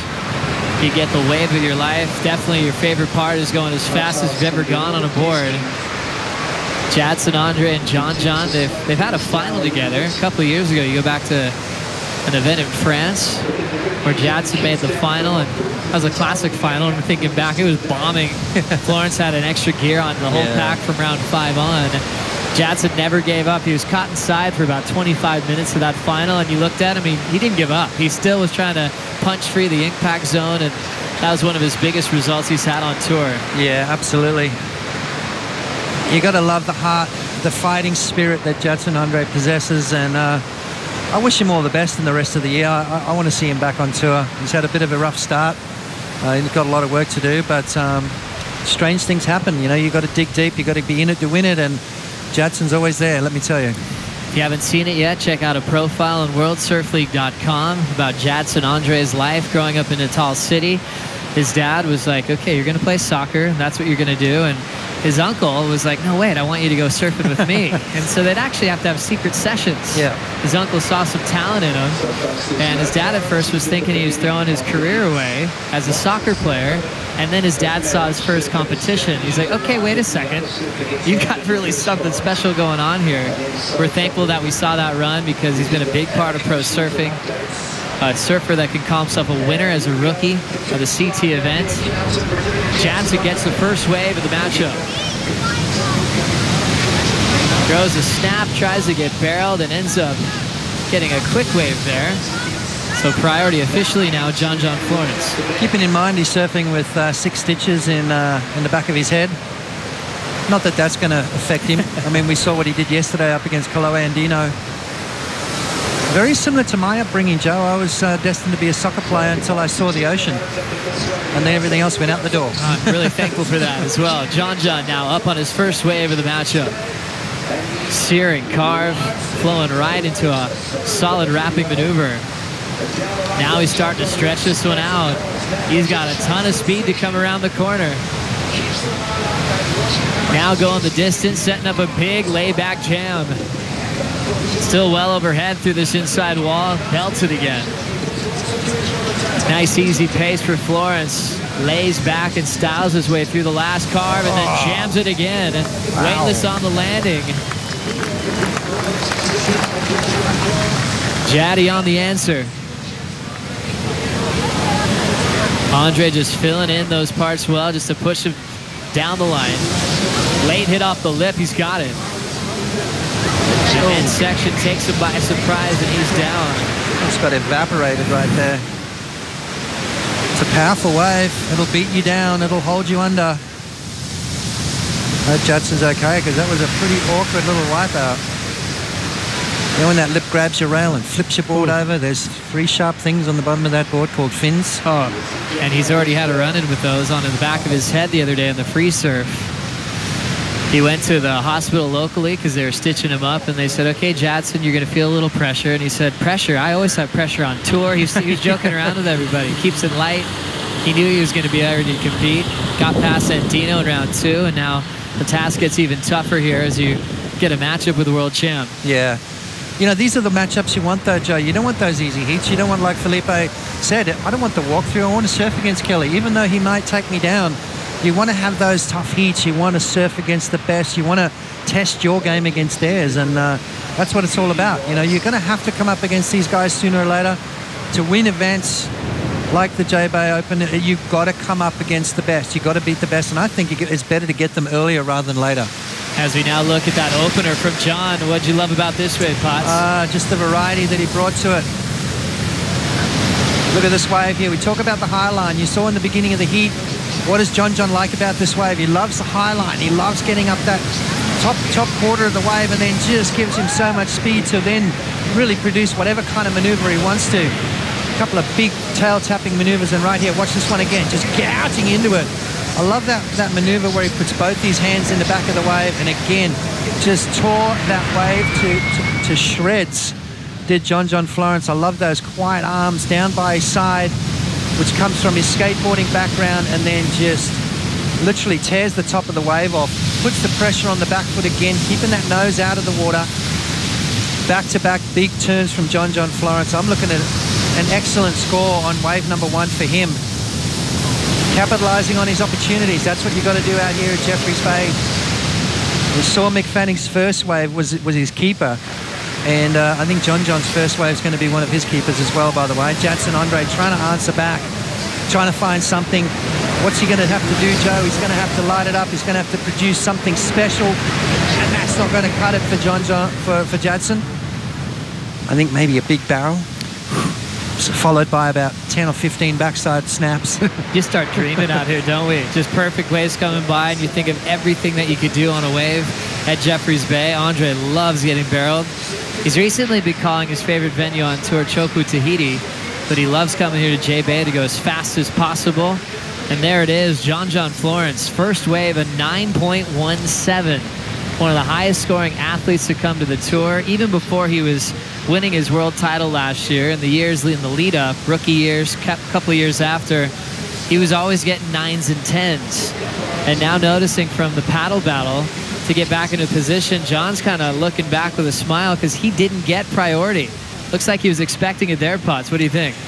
Well, I think he's all right. 9.17 to start off. I don't think he's going to be too worried about that, Joe. Well, let's now just get a confirmation on the priority rule there. Richie Porterhead, judge. How's your morning going? It's going great, boys. How's yours? It's fantastic. You mind explaining why Jadson was rewarded first priority on that paddle battle there? Yeah, well, we don't have full ski assist. We have the skis that, as I said earlier in the day, that when the guys catch the waves way down past the normal surfing area, we get them just to drop them back to the keyhole. In this incident, the ski dropped him off a little bit too far out and a bit too far forward, because you could go. It comes back to if we're paddling, because there's no full jet ski assist, remember. So if blue and red both had to paddle from where they finished their waves, blues made it by a mile. So the skis are just a little bonus section at the end, and that's why Jadson there has priority. Thank you, Richie, for that quick update. Thank you very much. We'll be checking with you throughout the day. How good are our camera guys too? They actually caught the situation while it was going down, so perfect. Yeah, perfect. Well done there. Florence still out front. One of our favorite news this year was we found out who the coach was going to be for John. Ross Williams is now with Rosie Hodge. That's right, Ross. We do miss you, but obviously doing a great job with John. Your thoughts on that priority there? You know, that was just kind of weird on both parts. Like, you could see how that'd be frustrating for Jaddy, obviously, because John got like a 20-yard lift to kind of match up with Jaddy. So that was funky. But at the same time, it looked like John out-paddled him by about 20 yards. So I think both guys would have rather have just nothing happened, and maybe, you know, then John could have maybe out-paddled him. But there's lots of waves out there, even though it is high tide, so hopefully it'll just be irrelevant. And a 9-1-7 in John's scoreline. We've seen a lot of 9s this year. When's he going to crack into the 10s? No, you know, getting 10s is obviously like frosting on the cake, but as long as John's getting 9s and making heats, that's all he cares about. He's probably a lot more competitive than people know. So when he wins heats, he's stoked. I don't think he cares if it's a 7 or a 10. And, you know, going into this heat, John's always such a chilled guy. What is his demeanor like before this encounter? Focused. I mean, after 2 poor results in the last 2 events, that was kind of our main goal here, is just to get really hyper-focused on keeping it simple and solid and making good decisions, catching good waves, obviously. So it just, he looks ready. Thank you for your time, Ross. We'll get you back to the heat. Thank you, Rosie. Ross Williams, standout on tour for many years, a final at Jeffreys Bay himself, also got a cover shot of Surfer Magazine during that road to the final. And now in John's corner, both from the island of Oahu, so they do get to work together when they're back home on the North Shore. And now coming back to JBay, where Ross always has special memories. The last couple of years for John have been his best. When you think about just his performances and consistency, his tactics are improving, because we always knew he was one of the best surfers in the world. Absolutely. I mean, look at his score. Look at his performance so far this year. Those first 3 results, all keepers. He's got his 2 throwaways. So from now on, pretty much he's got to get quarterfinals or better. And you heard Ross talk about hyper focus coming into this. If he's getting 9s and winning heats, that's all he cares about. Break it down. 2 heats so far at Jeffreys Bay and 4 9s locked in already. So, and we're only in round number 3. So I think we got still plenty more to come from John. I think he's looking pretty sharp. I think he's looking very dangerous. Well, if John can keep this lead, he'll have a matchup with you-know-who. None other than defending JBay champ Mick Fanning, now with Rosie Hodge. Well, Mick Fanning, winning your heat, we did see on the paddleback having a couple of words with yourself. You know, what is that about? Oh, I just, you know, I made a really big mistake. You know, I sort of got a get out of jail free card in that when Kaya didn't get the score on that last one. But I don't know, I just sort of, I just was picking bad waves. You know, sitting here all morning, you think you're going to go out there and have a dream run. And yeah, I didn't really. So I'm sort of just bummed at myself. Stoked to get through, but you know, bummed at myself. They made some mistakes and didn't really perform the way I wanted to. And just watching, you know, these last few sets come through, John on that last wave, who are you identifying as threats in this event? Well, look, first day you'd have to say John. He went absolutely crazy, and then yesterday, you know, you can't go past Philippe. He's surfing so fast, and he just looks so connected to his board. It's amazing. So they're the 2 guys that I think you know, are in form the most. But we've got a huge heat coming up with Parko and Connor. I'm so psyched to watch that one. You know, 2 good mates, and yeah, 2 great rail surfers. It's going to be fun. And you know, you mentioned that you weren't surfing your best in that last heat. Still come away with a win. We've got round 4 later. What adjustments will you make for that round? I'm going to go and uppercut myself in the shower right now, and then hopefully they'll knock some sense into me. But no, look, I just got to pick better waves and just calm it down a bit. I think I was just too excited and then maybe got too flustered when I didn't get the wave that I wanted. Well, that's how you feel after that one. We can't wait to see what you do in round 4. Always great to hear from Mick Fanning. Thank you, Rosie. Mick being hard on himself for that one. He just expected more out of himself. His high mark is 7.77. Wants to pick better waves. Kind of looking at that whole heat in perspective, though, Potts. There's a lot of waves that were a little more challenging to surf with the conditions we had on offer. But oftentimes you're your own worst critic. He's kind of firing himself up for a big performance in round 4. Yeah, absolutely. You know, like you said, Joe, you are your own worst critic, and you know, just be careful with that uppercut, that's for sure. But well, put it this way: he's winning heats without performing at a high level, or what he thinks is a high level. So I think there's plenty more left for Mick Fanning, and you know, you got to save your best for last, and he's one of the best at doing that. So looking forward to seeing more, and I can't wait for the next couple of rounds. Round 4 are still on deck to get to later on this afternoon. Still halfway through round 3. Jadson with priority. We'll see how important this wave is. Remember, he got awarded priority after the paddle battle. Andre flowing off the top. Little arc down. Tees off through the lip. Nice motion and tempo through this inside track. This is where it really starts heating up. Still waiting patiently for the big section to open up. Thinking about a barrel, trying to slow down. It's not going to let him there. Now reaching for it. This end section stretches out with quite a quick pace. That's why they name it impossible. It's where it just starts running and you don't have a chance. So now thinking back to that priority, Florence probably not too worried now on that last exchange. He's got the lineup to himself, still the lead, 9.17 and a 7.67 on the last. But now everybody getting on their feet. John's not sitting on his board anymore because he's trying to line up any one of these he wants. He's by himself at Jeffreys Bay. What a dream come true. Big set out the back. Probably one of the bigger waves we've seen in probably the last few heats. It's been kind of quiet. You know, that high tide really does affect this wave. But once that tide does change, Joe, we're going to see this lineup just come alive, and here we go. John, late takeoff. He stomps it without a problem. Doesn't like the way that one looks, and he's out of there. And sometimes the big ones on the high tide aren't the ones you want for scoring, so John wisely holds his position. Andre's last will just be in the 3 range, so didn't come close to breaking the combination. All the hype from Florence was amazing to see from West Oz and Margaret River. One of his favorite venues on tour, and a performance we'll be talking about forever. As we check out the 7.67 again, Potts. Yeah, this was underneath the priority of Jadson Andre. Beautiful opening maneuver. You can see a little bit more sense of urgency right now from John. And there's that turn that just brought him so much success at Margaret River. Mixing it up as he moves down through the inside and just absolutely belts that closeout section. 7.67 for 3 solid turns. Jeez, he's good. Really impressive to see Florence. You can still tell he has so many different maneuvers he wants to lay down here at Jeffreys Bay. A place that he's been coming to since he was just a young teenager with all of his brothers. He has Ivan, his youngest brother, here with him, enjoying the action along with his mom, Alex, and his support crew like Coach Ross Williams, Brandon Wasserman. They always keep things cool and comfortable behind the scenes. His filmer, Eric Knutson. They love sailing in their downtime in between events, but as long as Florence is in the ocean, that's when he feels alive. 14 minutes on the clock. Sean Thompson, a former world champ. He'd been studying the sport. Well, he basically created it.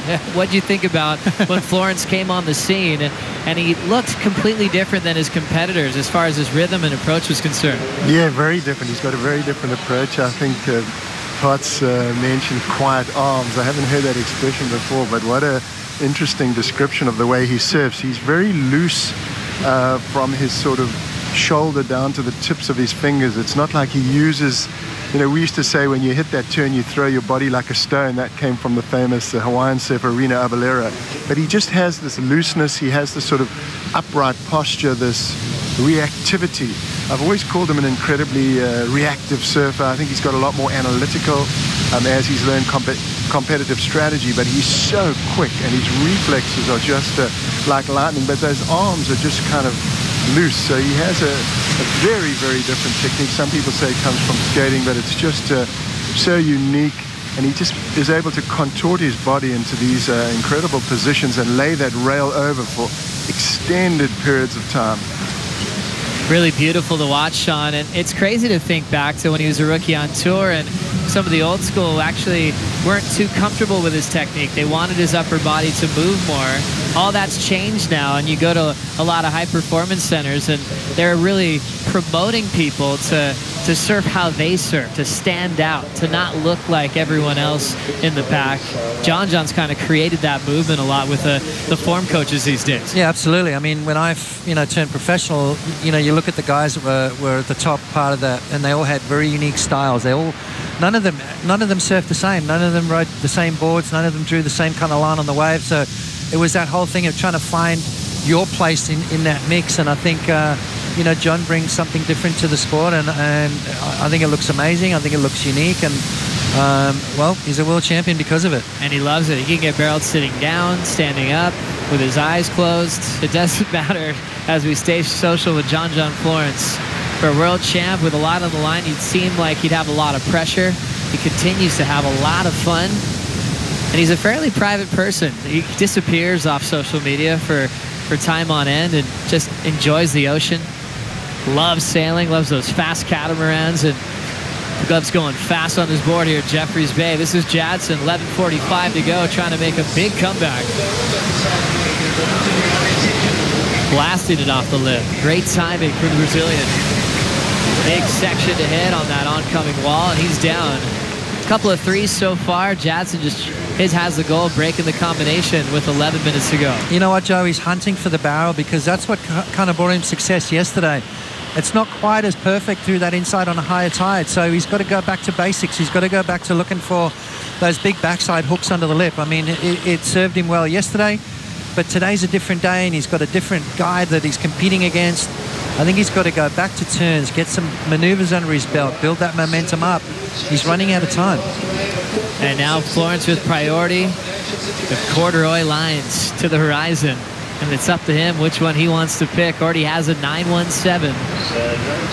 767 is what he's trying to improve on to increase the combination against Andre.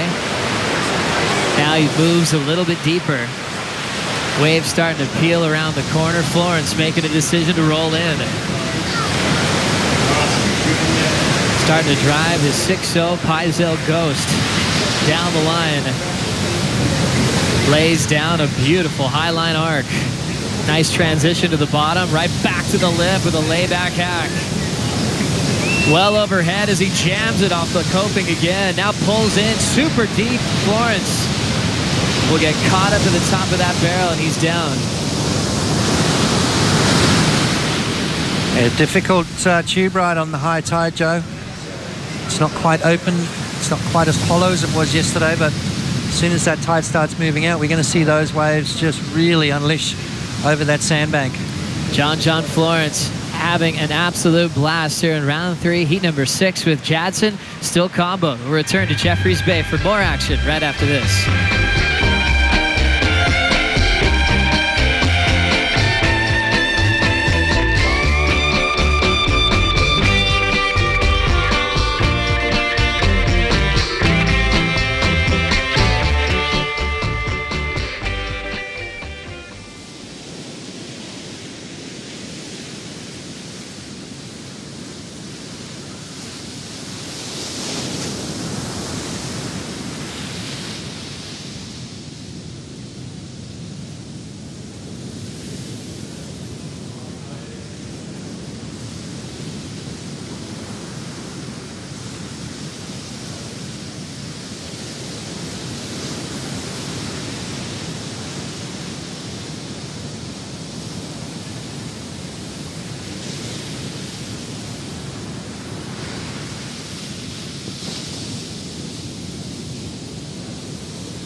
John Florence likes making signature movies. Every time he puts a jersey on, it's like you're watching a feature film, always into the nines. As we look back to flawless conditions in round one, he looks so comfortable, so calculated, multiple barrels, and some huge turns. What was your favorite thing about his performance on opening day? Everything, Joe, everything. His wave selection, his maneuver choice, his positioning, his timing, his flow with the wave, his speed management. I mean, he was throwing 9-point rides away, even with wipeouts at the end. I mean, John Florence is looking like he's going to be one of those multiple winners out here at Jeffreys Bay.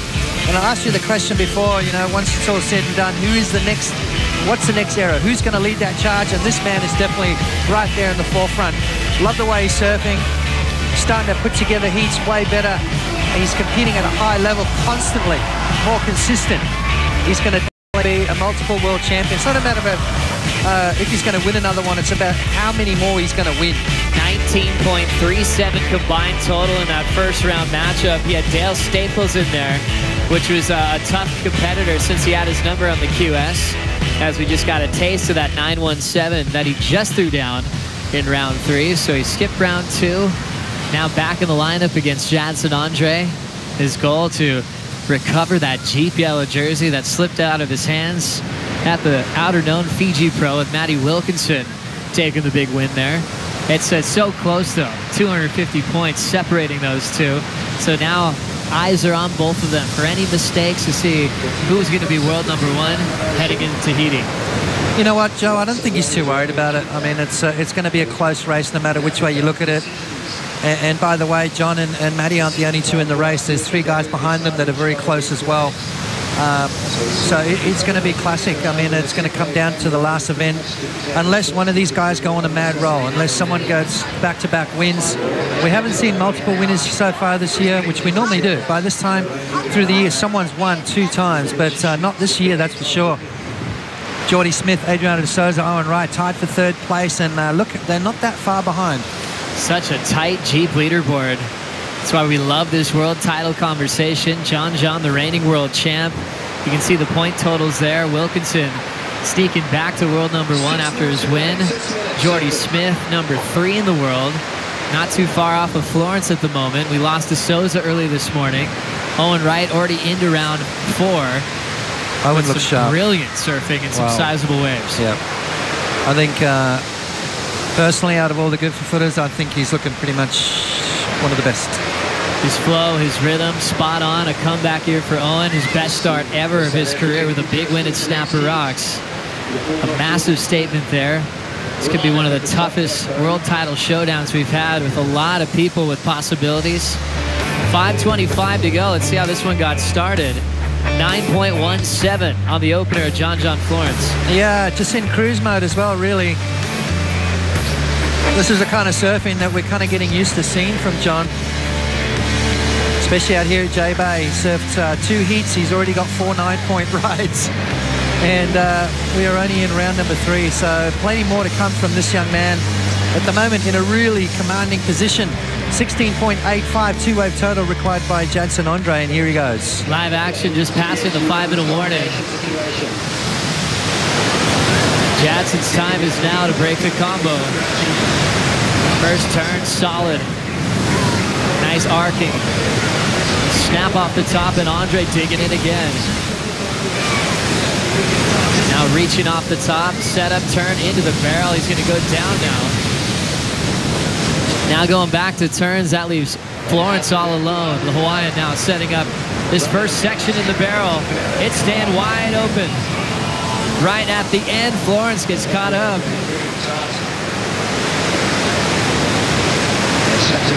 And now popping back up out the back to hold his position up the point. And a massive lead. We're talking about Kelly over the years, introducing boards that would get a lot of people talking. Remember that Deep 6 model he brought to Pipeline?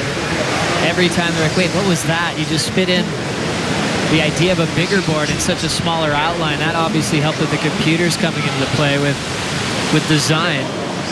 This board John's riding, a 6.0 Ghost, John Peisel said is spooky. But what he went on to say was it was basically a longer board that really feels like it's chopped down a few inches. So it feels like you're riding a step up, but shorter. with that wider outline forward of center. And John could really push it as hard as he wants. And it's something that Peisel made, he said, for a few years. John recently tried it. He's like, wait a second, this is part of my quiver this season. So it's like a Jack Russell. It's a big dog in a little dog's body. Yeah, that's right. Exactly. And Florence absolutely love it. He loves that lower entry rocker. Plenty of tail rocker. No flip, though. And the outline towards the tail, there's no hip there.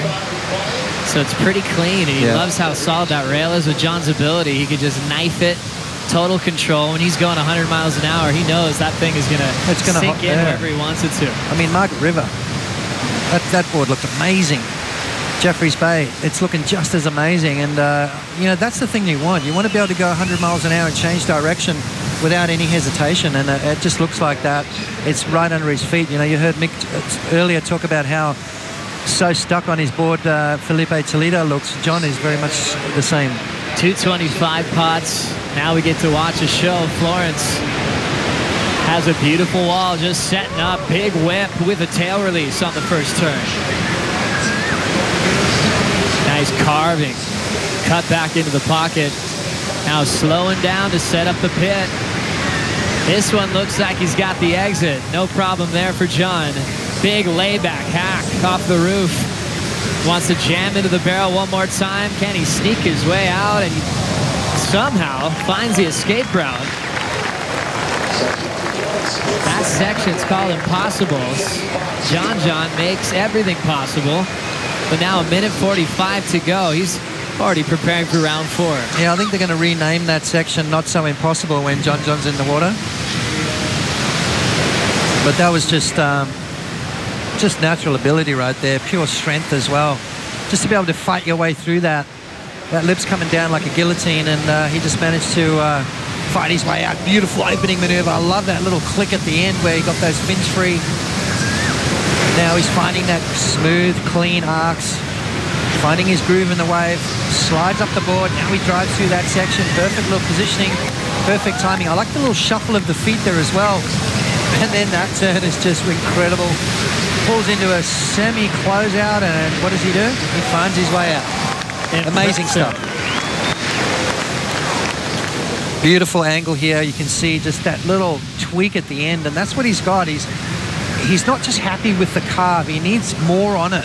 So he goes through his carve, and then he goes into another carve, which just releases the fins, trusting his equipment. Nice little cover up. I love the shuffle of the feet, and it puts him in perfect positioning for that turn right there. I love the snap and then the little tail tapping drop. Just amazing stuff from John. 9.10 for John. Now 18.27 total out front. Yeah, look at the positioning. Shuffles up the board a little bit. Now he drives through that section, and as he comes out, shuffles his feet back and then collects perfectly. You heard Sean talk about his body gets in unique positions, and then to fight through that lip, I mean, that's a thick lip that he came through. Beautiful surfing from John, and there's the score. A 9.10 for Florence. 9.17 on his start. Finishes with a 9 at the end of round 3. Still one of the highest scoring athletes here at the Corona Open, JBay. Gets air out of that layback off the roof. 2 heats, 5 nines. What a start. Wow. Florence with some unfinished business, finishing runner-up at this event last season to Fanning. Looking for his first title here at Jeffreys Bay. 18.27 total. Leaves Andre comboed at the end of the matchup. Coming up next, Jordy Smith takes on Leo Fioravanti as round 3 continues. We'll bring in Ronnie Blakey and Peter Mel for the call right after this.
Probably when I see it coming.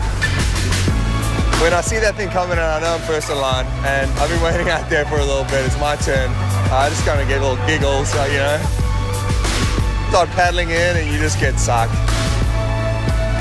A lot of guys, once they caught the wave, they start to froth out, but I'm already frothing before I even caught it.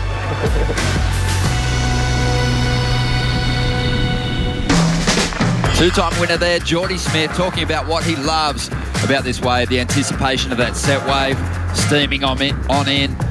And I can't wait to see him take on Leonardo Fioravanti in this heat, Pete Mel, because Leo has actually been collecting bigger numbers than Jordy through the rounds.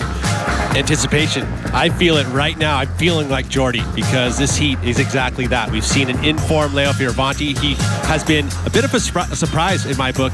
Just watching what he's been able to do on these walls here, looking very mature, having good wave choice, but he is up against a very, very, very capable man in Jordy Smith out here at JBay. Leo's done some trips here in the past, but I feel like that second round really served him well. It gave him the opportunity to surf some pretty quality waves here at Jeffries. Jordy Smith, meanwhile, had to surf tough conditions in his round 2 matchup against wildcard Dale Staples, but he started strong here.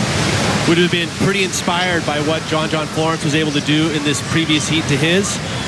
That helps to give that froth level up, you know, and I'm sure it doesn't take much when you've been watching what the waves are doing today. But again, just a nice sturdy wave here for Jordy. You see how he loads up off the bottom. He just has that double pump that just carries a ton of speed. Unfortunately there, not able to complete the ride, which is so important. We've seen it time and time again. The judges will cruel you. Even if you do a lot of good surfing out there and not complete that last move, you're gonna pay the price. Whereas a little longer board here for Leo Fioravanti, I think that's a really good call. Very positive under his feet, but pulls in a little bit too deep. So a little shaky start for both these surfers at the beginning. The barrel rides have been tricky on this higher tide, clamping up a little bit. We've saw a couple of competitors just pick the wrong moment to pull into that tube and get stuck inside. I think just get busy doing those turns, and then when the barrel really presents itself, then go looking for it. Well, it's so clear when someone is searching for it and sniffing it out. It just takes away from the rest of the wave. You just see they're like, okay, when's it going to be here? We saw it actually in the very beginning of the heat from Jadson Andre, where he felt like, you know what, I'm just going to find a barrel, and that's what's going to take me in front of John Florence, and it just didn't happen. So the first head-to-head heat between these two competitors, the rookie Leonardo coming off the back of his best result this season. Quarterfinal finish over there at the outer-known Fiji Pro. Jordy Smith, he's on a roll this year. He looks really good. Maybe the best start to a competitive season he's put together. We've seen it from Leo, though, being that he's not scared to take on the Giants. And we saw it his first year, getting those wild card starts against Kelly Slater, beating him twice. That last event, you know, John would have been a favorite going into Fiji. He beat him, and now looking at Jordy, this is one of those heats that he could rise to the occasion here and really push Jordy. So Jordy has to be understanding of that and not make any mistakes here. The early numbers are 6.5 for Smith. Fioravanti gets a 3.83 and a 1.5 for his first 2 rides. Jordy having a look at this one.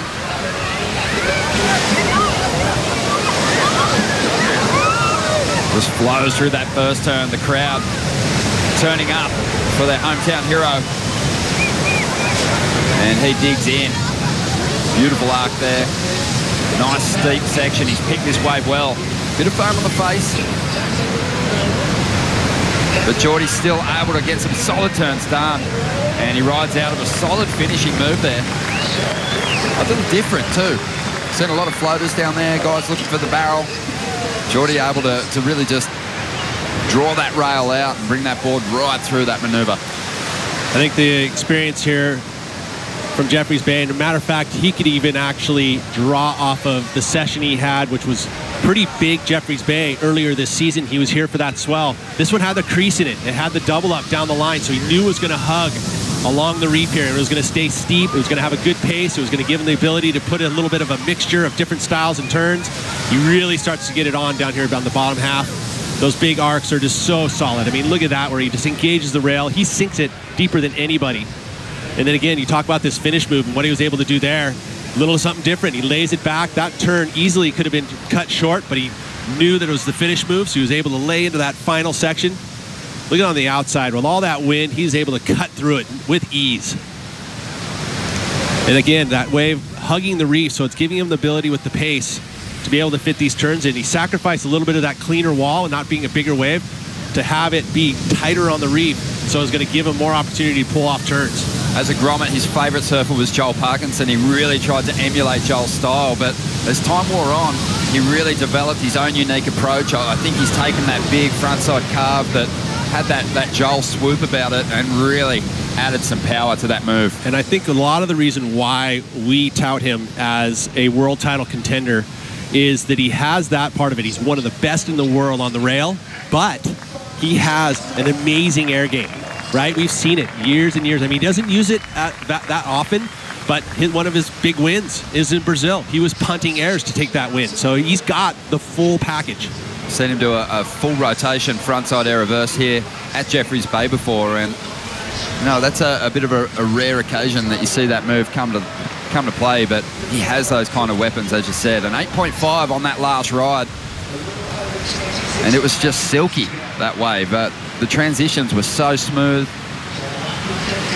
Geordie's not one of those guys that has that double pump bottom turn, and just off camera we've been chatting a little bit about that. Yesterday, you know, there were some great turns laid down, but some of the surfers still have to work out how to hold their speed through those long bottom turns. Geordie's not one of them. Well, I mean, he does have a double pump bottom turn, but it's almost hidden. It's like he just kind of does a little undulation of his upper body and then loads up the turn. It is there, but it's so subtle that it just looks like an easy bottom turn transition. But he just kind of does a little wind up each and every time off that bottom turn, but just it gives him that little extra speed to be able to lay into those carves, you know, and this is exactly how he wanted to start a heat, you know, put up 15 points on the first two waves. Leo having nothing really with a 3.83 as his high score. It's a ton of pressure now on Leo. All of a sudden he's going to have to make the right wave choices, and just that stress level, it starts pulsing through your veins, and it makes it a lot more difficult. Taking nothing away from what Geordie's done, but I think he's surfing at 60%. That's how good he is. He's got an 8.5 and a 6.5. He has so much more to give. Way more to give. One man that's been obviously tracking Geordie Smith's career with great interest is a fellow South African and 77 world champ, Sean Thompson. Such a beautiful approach out here that Geordie has, Sean. Oh, hey guys, yeah, he's just got a fantastic approach. I like the effortlessness of it. I like the fact that he's unhurried. I like the fact that he's super positive. I like those sort of surges of acceleration that he gets out of turns. I like the fact that he doesn't change rails. His turns are just so positive, vital, and he gets such incredible distance out of them. And then that searing off the top that he does, it's so unique. His early surfing was definitely influenced by Joel Parkinson, but he certainly stamped his own brand of surfing on that, and has really built on what Joel has taught him. So I'm hoping that this year, I mean, I'm being a little bit patriotic here, but I last won my world title in 1977, 40 years ago. If Geordie wins this year, it'll be 40 years since another South African's won, so that would be kind of poetic. We love it. We're right now watching Leonardo up. Let's see what he can bring. He's obviously got those big rail carves as well. Looks like he's picked a bomb wave here. Has to get going through this section. Nice little floating re-entry. So getting a lot of manoeuvres done, but really needs to lay some deep tracks through the inside here to push this up into the excellent range. And he's going to start stalling now, a bit of foam on the face. He does find a bit of cover there. And goes to layback jam to finish, and just pulls that board out in the nick of time. Was in danger of nosediving there. Well, that wasn't an easy wave to ride. He had to connect with the lip. Those floaters, those off the tops don't probably look as dynamic as those big round face turns, as we see Geordie up and running now. Doesn't quite get that first turn right, but still has so much room to make up for it down the line. Pacing at the moment, likes the look of this wave through the inside, so sticks with it. Building speed, taking a bit of a high line, drawing off the bottom now. nice big hack through some big ribs, ducks up under the lip. The wave holds nice and open for him, and there is a huge finish. Once again. Yeah, and he knows it. I was wondering when he was going to start working the crowd. That's something that we come to expect from Geordie. We obviously didn't see it in the first two heats because he just couldn't find his rhythm out there. But now he's starting to gel with this wave, and the crowd is eating it up. And once Geordie starts working the crowd, like we saw at Bells Beach, so tough. It's kind of dangerous for his rivals. I would agree. I mean, that energy carries, not only he's getting that energy out in the water, but it carries throughout the event site. And, you know, there's no way that the judges aren't feeling that energy as, you know, obviously he pumps it up. I mean, that was a wave to counter what we just saw from Leo Fioravanti. I mean, they're two kind of contrasting style of waves, too. I mean, Leo's wave, it did have some very difficult sections on it, and he did well to execute them, but it just didn't have that firepower that we saw from Geordie. Take a look here again. You know, this had good wave choice for him because it was going to have a good pace. It was going to give him the ability to tag the lip. You know, he just doesn't have the same weight to be able to lay into those tracks like you can see Geordie do. But these are difficult moves. To connect with the lip like that and time it perfectly and keep yourself moving down the line, he did well. Right there, especially when he almost got off balance, he was able to put his arms right in the right spot to come out of it with speed. And, you know, he finishes here. This was a little bit of an error just because you feel like he had to stall in that moment of waiting for it. The barrel was okay, but this final move here, solid. You know, he gets the release, holds on, comes out. So this is going to be a good wave for Leo. It's going to be a fight back wave, but you feel like Geordie Smith on this one's going to get another excellent wave score. I mean, first turn, little off kilter, but kept it together and straight into another bottom turn, top turn combo. So this is where he starts that outside maneuvers, which is so important for bigger scores. Sacrificing a little bit of size of wave because he saw this double up. And in this one, you're like thinking, oh, super tubes, it's going to go up and it's going to get into that impossible section in barrel. It did, but it had a little funkiness to it. I like how he adjusts, no problems. He says, okay, if it's not going to barrel, I'm going to do a big arc and then get barreled. And then this finish move, and this is where he gets to play the crowd up. The big man turn, looks into the crowd, little fist pump. Next thing you know, the crowd goes ballistic. Yeah, the start of that ride, Geordie, as you said, was a little off on that first turn, but he's thinking down the line, maybe I can save this, maybe I can better that 6.5. And it's just his knowledge of this wave. He's looking down the line, he's seeing how that swell line's actually meeting that sandbar, anticipating that there's going to be something special, and that was one of those tube rides, Pete, that really did offer up an easy decision. Out of that big carve, up under the lip, he wasn't forcing it, didn't have to stall, actually had to get motoring to find the exit, and then dropped another big finishing turn. So a great exchange. Leo getting himself into this heat now, a 7.67, but he is left chasing because Geordie's dropped an 8.6, and the requirement is a 9.43 from the surfer representing Italy.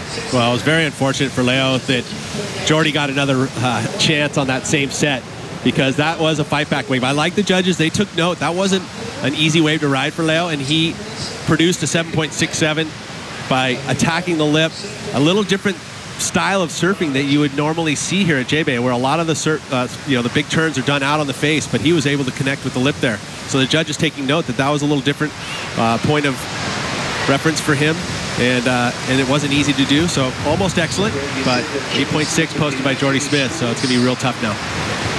Just over 19 minutes remaining. The South African out in front, and the local crowd loving it. The Italian chasing a 9.43.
Welcome back to the Corona Open here at JBay. Jordy Smith out in the water right now, trying to lock down this heat against Leo Fioravanti. And let me tell you, the crowd here loves it. It's a beautiful day down here on the beach. And there's a little walk down to the beach right here on the stairs. We're over here at Casa Corona. Absolutely beautiful. We'll see what happens in the rest of this one. The waves are absolutely pumping out here. It's been a beautiful morning. It's going to be a beautiful afternoon. I can tell Strider's psyched. The goofy footers have done so well today. He loves that. Heat 1 of round 4 already established. Jean Deroug, Gabriel Medina, Owen Wright will fight it out there. The second heat of the 4th round is looking like an excellent exchange. Federico Moraes, Mick Fanning, John Florence. Heat 3, we already know Felipe is going to be into Heat 3 of round 4. We're looking for our first surfer to join that 3rd heat here. And at the moment, Jordy Smith looking very strong. A little different to yesterday out there, Pete. Even though it's still pumping, that wind is playing a role. It's making it less predictable. The surfers are having to really pick their moments carefully. Well, and we have a view that we're seeing now with the cameras and looking out on the ocean. And it's a much different perspective when you're actually riding the wave. It is not as perfect as it looks. And, and it still has a rawness to it even watching here. So you'd even say that it's going to be accentuated on the wave and in the lineup. I mean, when you're seeing all that blustery winds, it's going to get into your eyes. It's going to affect you slightly. You're going to be taking off, and you're going to have that wind underneath your board. Your board's going to feel a little bit different. You're going to have to do, reading the lineup when you see the white caps on the outside. So you're right. It's going to be a little more blustery feel, especially when you're in the lineup. So the results of those earlier heats in this 3rd round, rolling through the bottom of your screen there. Adriano de Souza went down. That was a bit of a surprise. Jean Deroug getting the jump on him.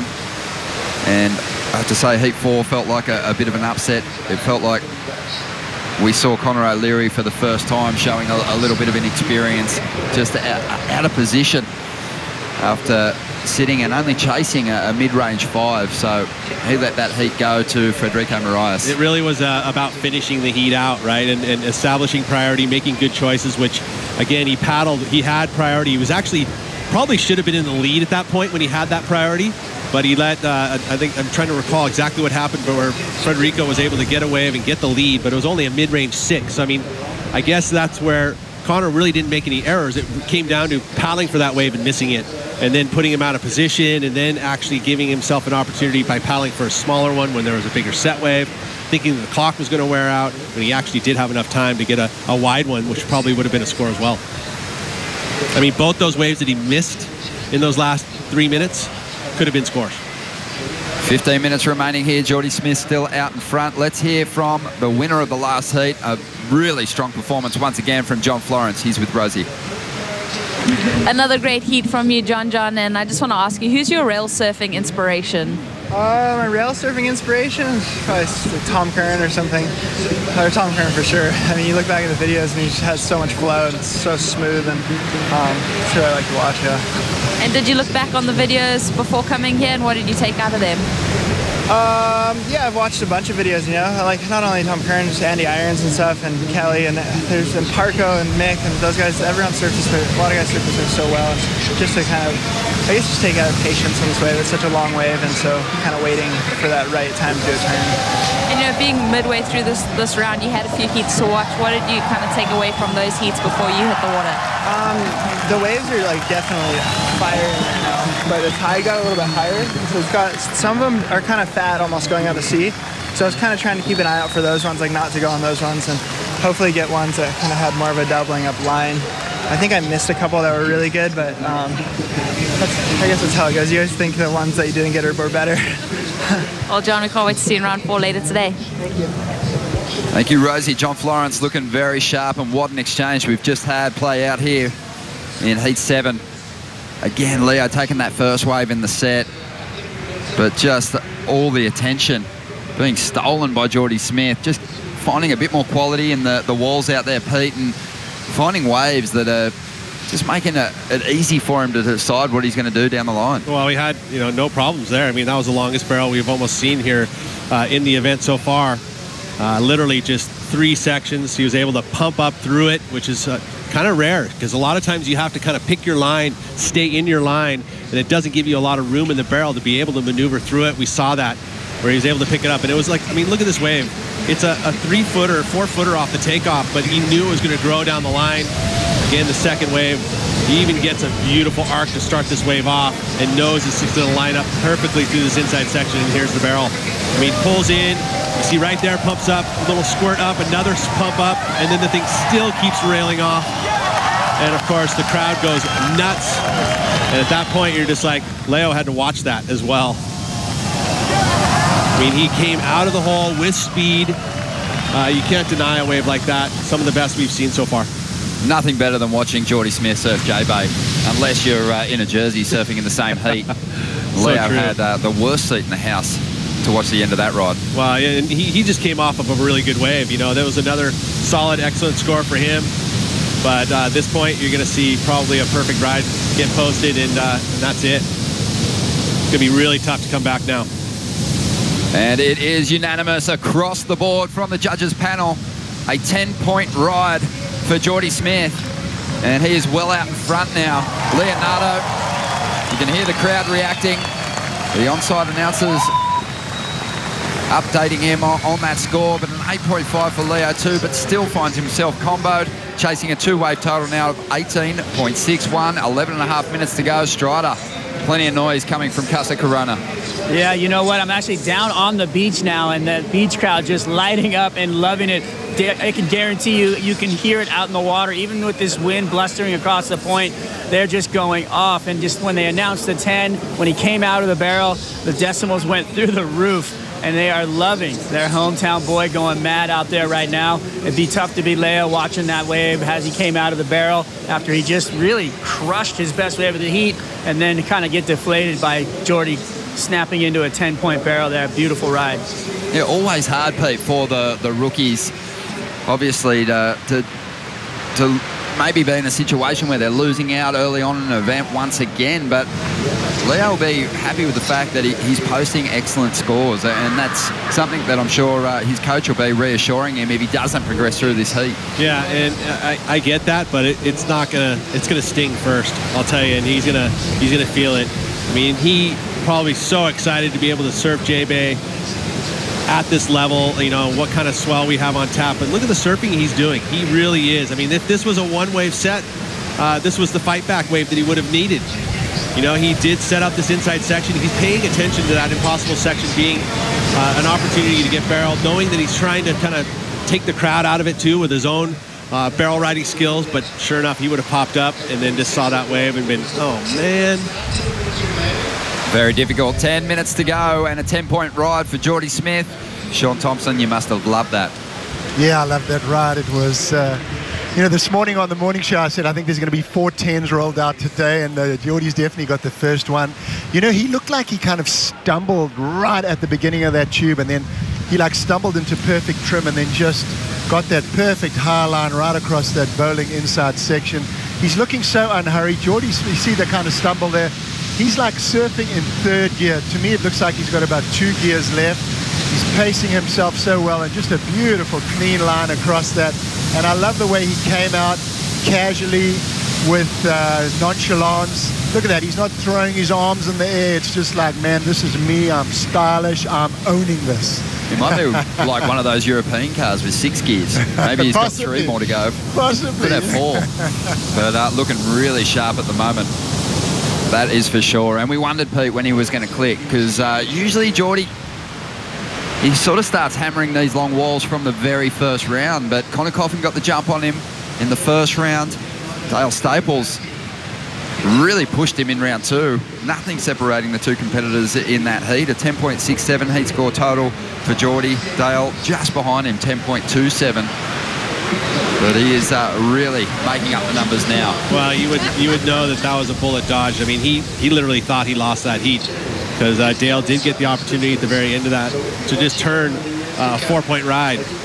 Opportunity was there, did not happen, came up short, and he's like, wait a minute. He was like, literally could read his lips as he was talking to Dale, like, really? I won that heat? You know, and he was surprised. So yeah, he would have taken that into consideration going forward here, and then anticipation of the swell, and knowing what he said earlier in this heat, talking about the fact that the best part of this wave is the anticipation of riding it. I mean, think about when you look at a forecast or when you show up this morning and you know you're going to have a heat and it's 8-foot JBay. That anticipation, I mean, you have to harness that and control it. You can't lose your marbles. It'd be really hard not to. Just under 8 minutes to go here. Jordy Smith. Just can't see him being beaten in this exchange. Leo's doing some great surfing. Thought that last wave, you know, he didn't really leave any points on it. He really hammered those sections here. He stopped with the in-between turns and made every turn count. I mean, even the 6.5 that Jordy rode in the very beginning of the heat, I mean, the wave, you looked at it and went, 6.5, and he surfed it to the potential of the wave, got the 6.5, but that was that early start, wanting to build a rhythm, and then just built from there, 8.5, 8.6, and then obviously the 10-point ride, sitting with 18.60, very comfortable, but he's not done yet. I think that he wants to see that 8.6 go away and rival those 2-point totals or 2-ride totals of John, what he's been able to post, and Felipe. With 7 minutes remaining, a perfect heat isn't out of the question here. Like Sean Thompson said, Jordy, you know, I think the wave was the star of the show in that last exchange. It was such a beautiful wave, some great tube riding, but Jordy can do more out on the open face before he finds a section like that. So we could see a perfect score here. Well, we're at the peak of the tide, and, you know, again, talking about anticipation and trying to anticipate what's going to look like in the afternoon. When we start to see that low tide start to suck out, we're going to see that inside section. It's going to start getting very hollow in there. I mean, we've got a lot of sand on the reef, which is always a blessing here at JBay, and it kind of stirs down there and settles in, but it makes that section so hollow. A proud South African enjoying the show is Rosie Hodge. She's got biltong in one hand, a bunny chow on the way. Jordy's ripping, Rosie. Oh, he is. He's doing us so proud, Ronnie. And I think, you know, one thing to note too is just the fact that Jordy's in, you know, his home country. He's got a lot of support, but then also along with that comes the pressure and then the extracurricular things that you have to meet and the obligations of, you know, hanging out with everyone and making sure that you spread the love around. So Jordy's done such a great job of keeping that out of the water, and then in the water, it's just, he's going to town, a perfect 10 in his scoreline. And he's loving it. He looks like he's about to open up and just keep advancing through the rounds and gaining momentum. Definitely. 5.5 minutes to go. I will say Jordy's, you know, there's no easy side to a championship tour draw, but the bottom half of the draw is stacked. It's a real shame we're not going to see Heat 8 play out Felipe against Kelly. In fact, it would have just been good with Kelly out just to send Felipe out for 35 minutes, just to ride a couple of waves. But Julian Wilson will take on Jeremy Flores in the next heat. Joel Parkinson and Connor Coffin will fight it out for a place in round 4. That's going to be all time as we see more waves rolling through here. Just under 5 minutes to go. Let's see what Jordy can do. Can he give us a perfect heat? Bit of a sleepy start to this ride, but he hammers that section to project out into this bowl and smashes it once again. Nice big tail slide, so mixing things up, showing great variety now. Let's throw it down the strider as Jordy pulls up under the lip. Wow, are you kidding me? This inside racetrack and another barrel. Crowd's going wild down here. Huge float rooftop, and he rides out of it, ladies and gentlemen. Best seats in the house down here on the beach. The boys are going mad. The crowd's going mad. This is the best ever. I love it. Leo out the back. Can he answer? It's going to be tough. A lot of wind out of the sails after that last one by Jordy, but we'll see as he grabs the wall. He's pulling it up. Oh, it's a perfect little tube ride for him, isn't it? Comes flying out of that, but he knows it's, well, it's in the wind now. Yeah, just on 4 minutes to go, and it feels like Jordy's probably going to drop that 8.6, Pete. Some big turns on the outside. I love that one big tail slide, but a huge finish on the bricks there too. He's bringing us some stuff we haven't seen yet. I mean, could it be a perfect 10? Another 10? Could very well be. I mean, it definitely is going to go into the 9s. One of the things I like about what Jordy's doing at this event, I mean, he could be staying right on the water, but he's not. He's actually kind of put himself a little bit off the water and giving himself a kind of a quiet environment to be able to set up his days. He goes to Sharon's, but these sections here where he's connecting with the lip, projecting down the line, and then that layback to this tail slide, right back to back on the outside section, showing us something different. I love this stuff. I mean, again, he's just building confidence. He already had a ton of confidence, but when you start putting together waves like this where you just double barrel, tail slides, and then this float to finish, and then the crowd going nuts, we could see a perfect heat. I had a feeling. And the numbers rolling through at the moment are indicating that he might just get there. Have a look at this move. Well, and that's that extra, right? Giving us something we've never seen before. The tail slide on a solid set wave. He'd already done 3 solid turns before that, and then gets barreled twice. And then the Hail Mary float on the bricks. Well, I think that last move is what is going to seal the deal for Geordie here. And he does get himself a perfect 10-point ride, ducking into the barrel, Pete. But so many points in this last move. That is as committed as you can get on that end section. So that's the 7th perfect heat ever? Would you say it's 7th, right? Either way, it's for Geordie's first. And I think he's been a long time coming for that. And he would have heard that and said, you know what, thank you very much. I will take a bow. Well, there was people playing fantasy surfing just with the crop out, whipping Geordie. Just saying, where are the big numbers? 70% of people put him on their team. They were I had like, 2 crops. Hey, Geordie, you are not delivering, but he has made up for it here. A perfect heat, almost unanimous. A 9.8 from one judge, but of course that gets thrown away. Can we keep the 8.6s for his fantasy too? Wow, 10 perfect heats. 10th perfect heat, but I believe that's Geordie's first. So I was at least what right a place about one to do it. Geordie Smith has done what only a handful of surfers on the championship tour. Well, I'd forgotten the time that Owen Wright did 2 in one event. Hey, Geordie might go there. You had the feeling that it might happen just based on